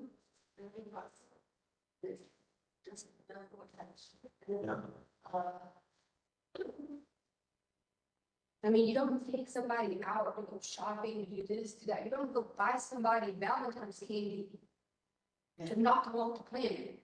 Is that day you were pointing out? Yes. So I don't like don't even understand this. That's just not how it works. You don't lay somebody out clothes for this amount of time. You don't go do this, you don't go do this. Like, I don't get it. I've had these kids in Mexico, Alaska, all these places, not a scratch on their body. Tell me what's more. Were you really in Australia? Yes. When? I think I told you 2017 or maybe 18. How did you just I went with people. Get my records to see where I went. But I went with there's, I think it was Sam. Oh, Christina, Sam, other people. And took care of Gannon's sister. I don't think they live with us then. Sitting from time to time, they want to get away from this place. Yeah. Yeah. And especially like they're gone for the summer. I just be on. If he gets removed. Because why I take work, I bored. Yeah, like that was my life. I would rather packing up all the stuff, just taking everybody back home to South Carolina, and taking care of everybody. My life was much easier like that. Because I can help there. No, they're no, Landon's mom. Landon, which was Gannon's mom's mom. Yeah. This is Gannon's grandma. She helped me when we lived there and I had the kids. She helped me. She's the only person to help me. But I also had other people there that could help. Support system, yes. Everything. If I could call, I could help. I had other people who programs that I could be like, great, I need to go do this. I could drop them up here for the day. I had support. My first call with John.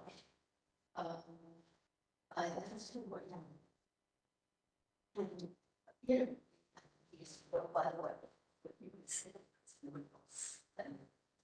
was there,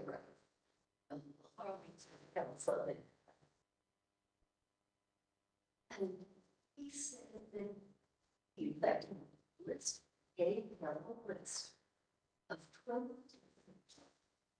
explanations that he gave for what happened when Because then I'll have a flashback or something, but I don't know if that flashback is a real flashback or not. Yeah. Then I'll have a nightmare about something, so I don't know if the nightmare was a nightmare, but the nightmare becomes real. So then I'll wake up and think that's really going on for hours and hours and hours and hours. Then sometimes I'll have something and I'll try to put together something and it's like, it's really happening. Because I told you earlier that I didn't know if something's really going on, or if this was real or not. Remember I said, I thought this was just one big nightmare. But so, any of it, it's all running together, because sometimes I don't know what's going on, what's really not going on, you know what I mean? Then one minute something can happen and I'll switch personality and someone will say, and the other personality, no, this is what really happened. You know what I mean? Then I'll hear like another voice, not schizophrenic voice, easy, and it'd be like my other voice, tell me this. So it's like going back and forth, back and forth, back and forth, that I drive myself absolutely nuts. So when you ask me why people tell you 100% that I remember, sitting on the couch, hearing somebody knock, being in the garage, you know, I'm gonna remember I being in the garage, I'm gonna go look at the windows, look at someone outside, seeing someone downstairs. But that was the things I could 100% remember, but running around frantic, not knowing what's going on. So that's what I guess was this dream or fantasy, or you know what that you have that influences what you think you have. But the real underlying thing was just the neutral. But I don't know. How do I know? It could be. How do I know? There's people or something. Know. But I'm saying though, but you don't know, because well, one person's telling me this. How do I know? Because this person could be trying to go for that person. You see what I'm saying? Because who knows what that person was really doing? You see what I'm saying? It doesn't matter. I know, I'm not talking about them, I'm talking about what this person was doing. How do you know? Because one minute I was doing this, next minute I was doing this, but another person was doing this because I was doing two things. So how do we know? Whether we're in some computer state, and it's not possible to remember what happened. It's not gonna work for me because I'm not like that. I have to know answers. Dude, I wouldn't care if it was just a random person on the street who was a bad person. Yeah, I wouldn't care. Because they would just be a bad person. Yeah. I don't care. But you're like that. See the news every day, bad people, bad things happen to bad people. But when bad things happen to good people, it's hard, especially when I'm sitting there lost. You know, you're there lost. Because there are probably little things that people should remember what happened to get rid of. Yeah, where he's tossed and this or that, it might have to do something. But to the sense, she's a good memory for. Yeah. And there's probably, you know, there's probably a good reason for why you don't. And, you know, you got that stuff, it's a lot of private stuff. But let's try to find out why. I absolutely believe that. Yeah. Yeah.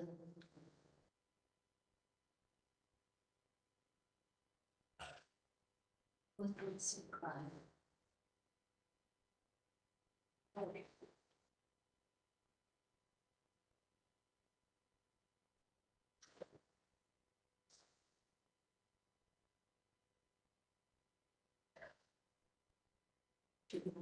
Because I wish I would have just lived when he asked me just a kid. I don't know, face. I don't know about face kid charges. But who asked me, you know? He hadn't wanted me to leave at night until hour. God, should have just did it. Isn't that a brilliant idea? No, but least we've been safe, at least we've been on the East Coast safe, everybody safe. He wanted to go with me, he knew I was leaving, he wanted to go with me, he did. He said, when I mommy and a problem, I could stay with you and stay along me and a problem. It was fine. His mommy, his nana, his poppy, he would never. The East Coast, yeah, to the East Coast. Is that where you're from? No, his mommy, but, no. His family. Yeah, his family lived there, so we had to. Yeah, his mom. They were away. Yeah, he knew I was leaving to go back home to the East Coast.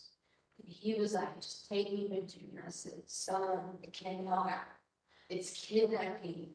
Your dad would have me hand over kidnapping because even though I'm your primary caregiver, I can't just take you. And if I would have just did that, everybody would just be fine. So I said, what? So what? I don't know. You gotta add that to the mix. Add that added on to me. Trying to figure out. I was trying to leave, but yeah, I have to make sure that they were safe because I didn't want to leave them safe. You don't realize that the kids, Lena and Gannon, if I would have left them, they would not have been taken care of. Yes, money's not everything. They would have had what they needed financially. They would not have anybody to take care of their academics. They would not have had anybody to take care of their school stuff like, oh, it's just a day at school. Oh, it's this. They wouldn't have had that. Without me, they had none of that. So they would have lost all those things. They would have just been thrown in babysitters. Who would have babysitted them? Did you ever cross your mind that maybe Dad was there? No, absolutely not. This was my plan. I could not just take them to South Carolina and drop them off with my mother. She said, go ahead. And if I did that, they were in just as worse hands as they are not taken care of. Right? So the plan had to be add more to my plate to figure out how am I going to get them safely to their mom so she could get custody back. But at the same time, she needs a house.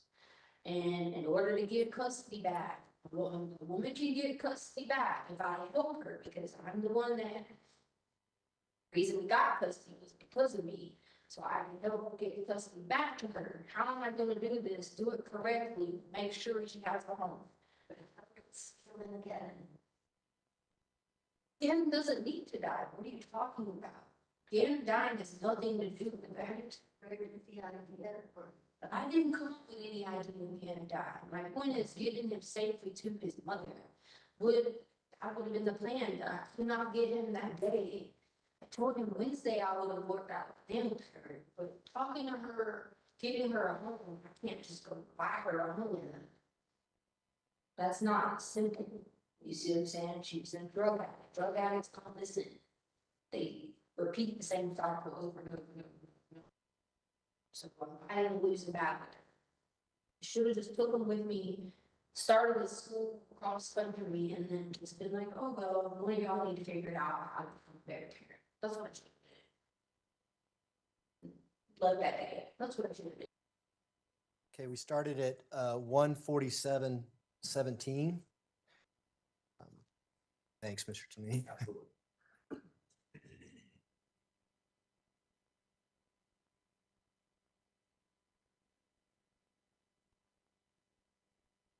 That's right.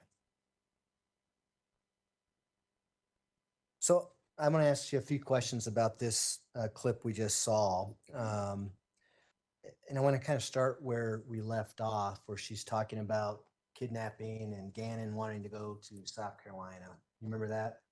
I found the entire thing incredibly confusing. She had to take care of Gannon and she had to forget. At that point, I was kind of, what in hell is going on here? Okay, and Dr. Lewis, Mr. Tolini is going to ask you some questions when I'm done. If we can just focus on my question, and then if there's other things you want to add, I'm sure Mr. Tolini can ask you about that, okay? Is that So I fair? thought I was responding to what. No, I want to talk about, well, is it that unusual that an 11-year-old boy wants to be with his mother?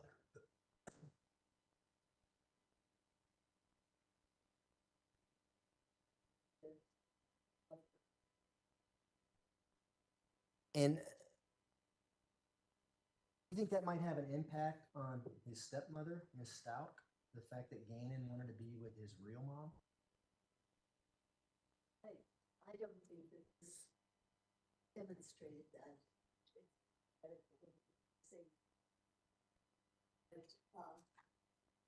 There was something incredibly puzzling about who wanted to be with whom she loved, whom she was taking. I found it utterly confusing. Do you think that might be a stressor that Miss Stauch talks about? The fact that an 11-year-old boy says, I want my mother, not you. I don't think that this is what heard there. Okay. Well, I don't think we heard that. It's a possibility in another story, in another world. well, let me just ask you, do you think that's a stressor? The fact that an 11-year-old boy tells his stepmother that I want to be with my mother, not you. It may or may not, depending on a relationship, depending on mother, depending on so many factors. It's just speculation. And do you remember in the clip her saying that I couldn't leave them by themselves. I was the only one taking care of them, or words to that effect. Absolutely. And you know that she had been searching on her phone about moving to Florida by herself, looking for one bedroom apartments and looking for another man, that kind of stuff. Been on the phone. That was well before Gannon was killed, right? I don't know. Several times during the interview, you look to your right and appear to be talking to Mr. Cellini about this is evidence that she may not remember anything, things like that. I was trying to figure out from what do you make of this? Is it possible she doesn't remember this? I'm trying to see if he understood better what was going on there. Well, and Miss Stout could hear everything you're saying, right? I beg your pardon. Miss Stout could hear everything you're saying, just like we could. Absolutely. It was, And she had already been evaluated by the state hospital and found to be legally sane, right? they had said that she was. And she already went through this process where she talked to two psychologists explaining what happened and things like that. And now she's talking to you after that. And you think it's okay to say she may not have memory recall of what happened in front of her. Yes, it was kind of an open question to Mr. T. And also, really, it was open to her also. Do you remember what was going on? In my mind, it was incredibly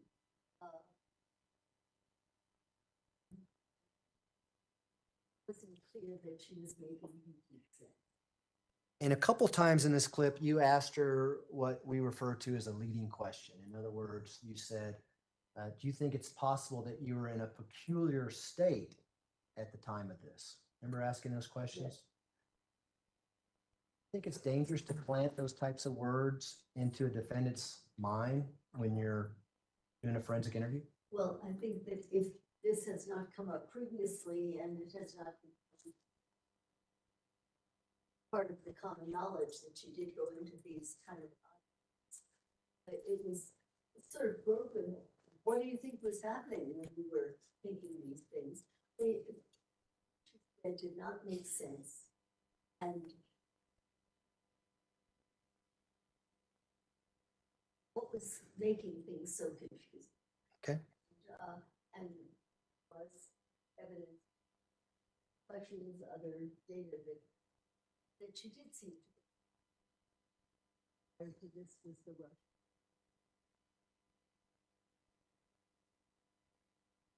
knew already. It wasn't adding, oh gee, you go into these states. We already knew from that this happened. I think is it possible? It's really possible this really did. Well, but she's never heard it from a doctor who's doing an evaluation for her insanity, that the doctor thinks that she was in a peculiar state. That has an impact on someone, doesn't it? I believe that I was reflecting what we already knew from previous Okay. discussions, and that I was not introducing a new idea, but that this was an established occurrence, and that possible that this or you are in a fun. I didn't know. Okay. Your Honor, the next clip is about 7 minutes long. We can play that or whatever the court wants to do as far as lunch goes. I assume you're gonna have some follow-up. for Probably. that Clip, it's probably better to play the clip nearer in time to when the follow-up is as opposed to, I would appreciate that. okay. All right, ladies and gentlemen, we will take our lunch break. I have everyone back in the jury room at 1:20. We should be able to start on time at that point. Again, don't discuss the case among yourselves. Don't discuss the case with anyone else. And with that, I'll rise for the jury, please.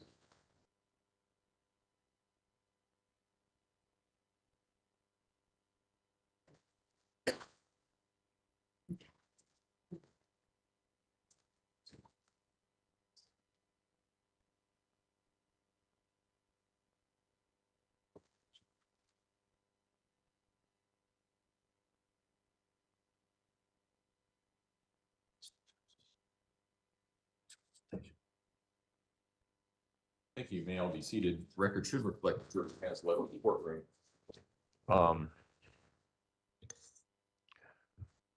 So, Dr. Lewis, what can we do to make sure that you're here and ready to go at 1:20? What do you need?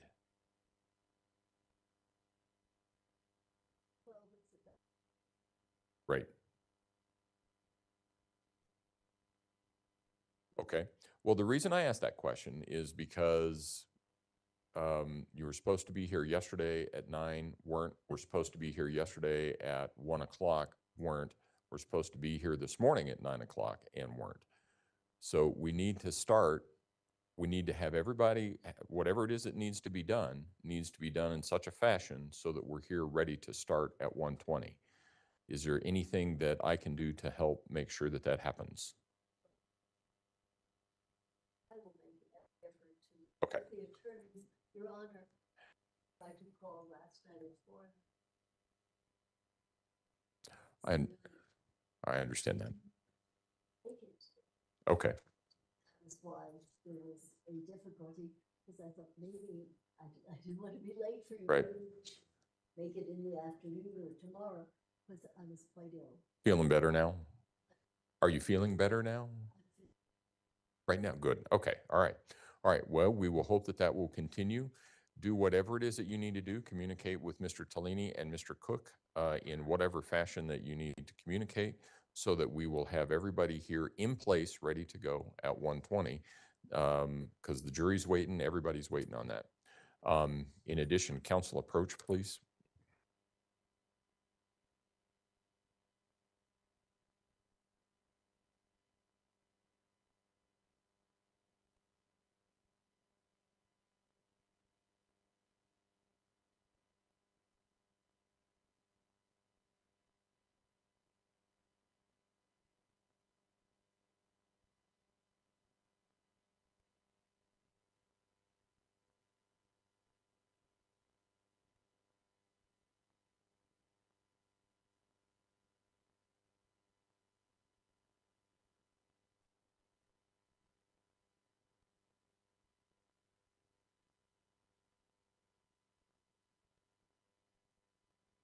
We'll be in recess until 1:20 then. All rise.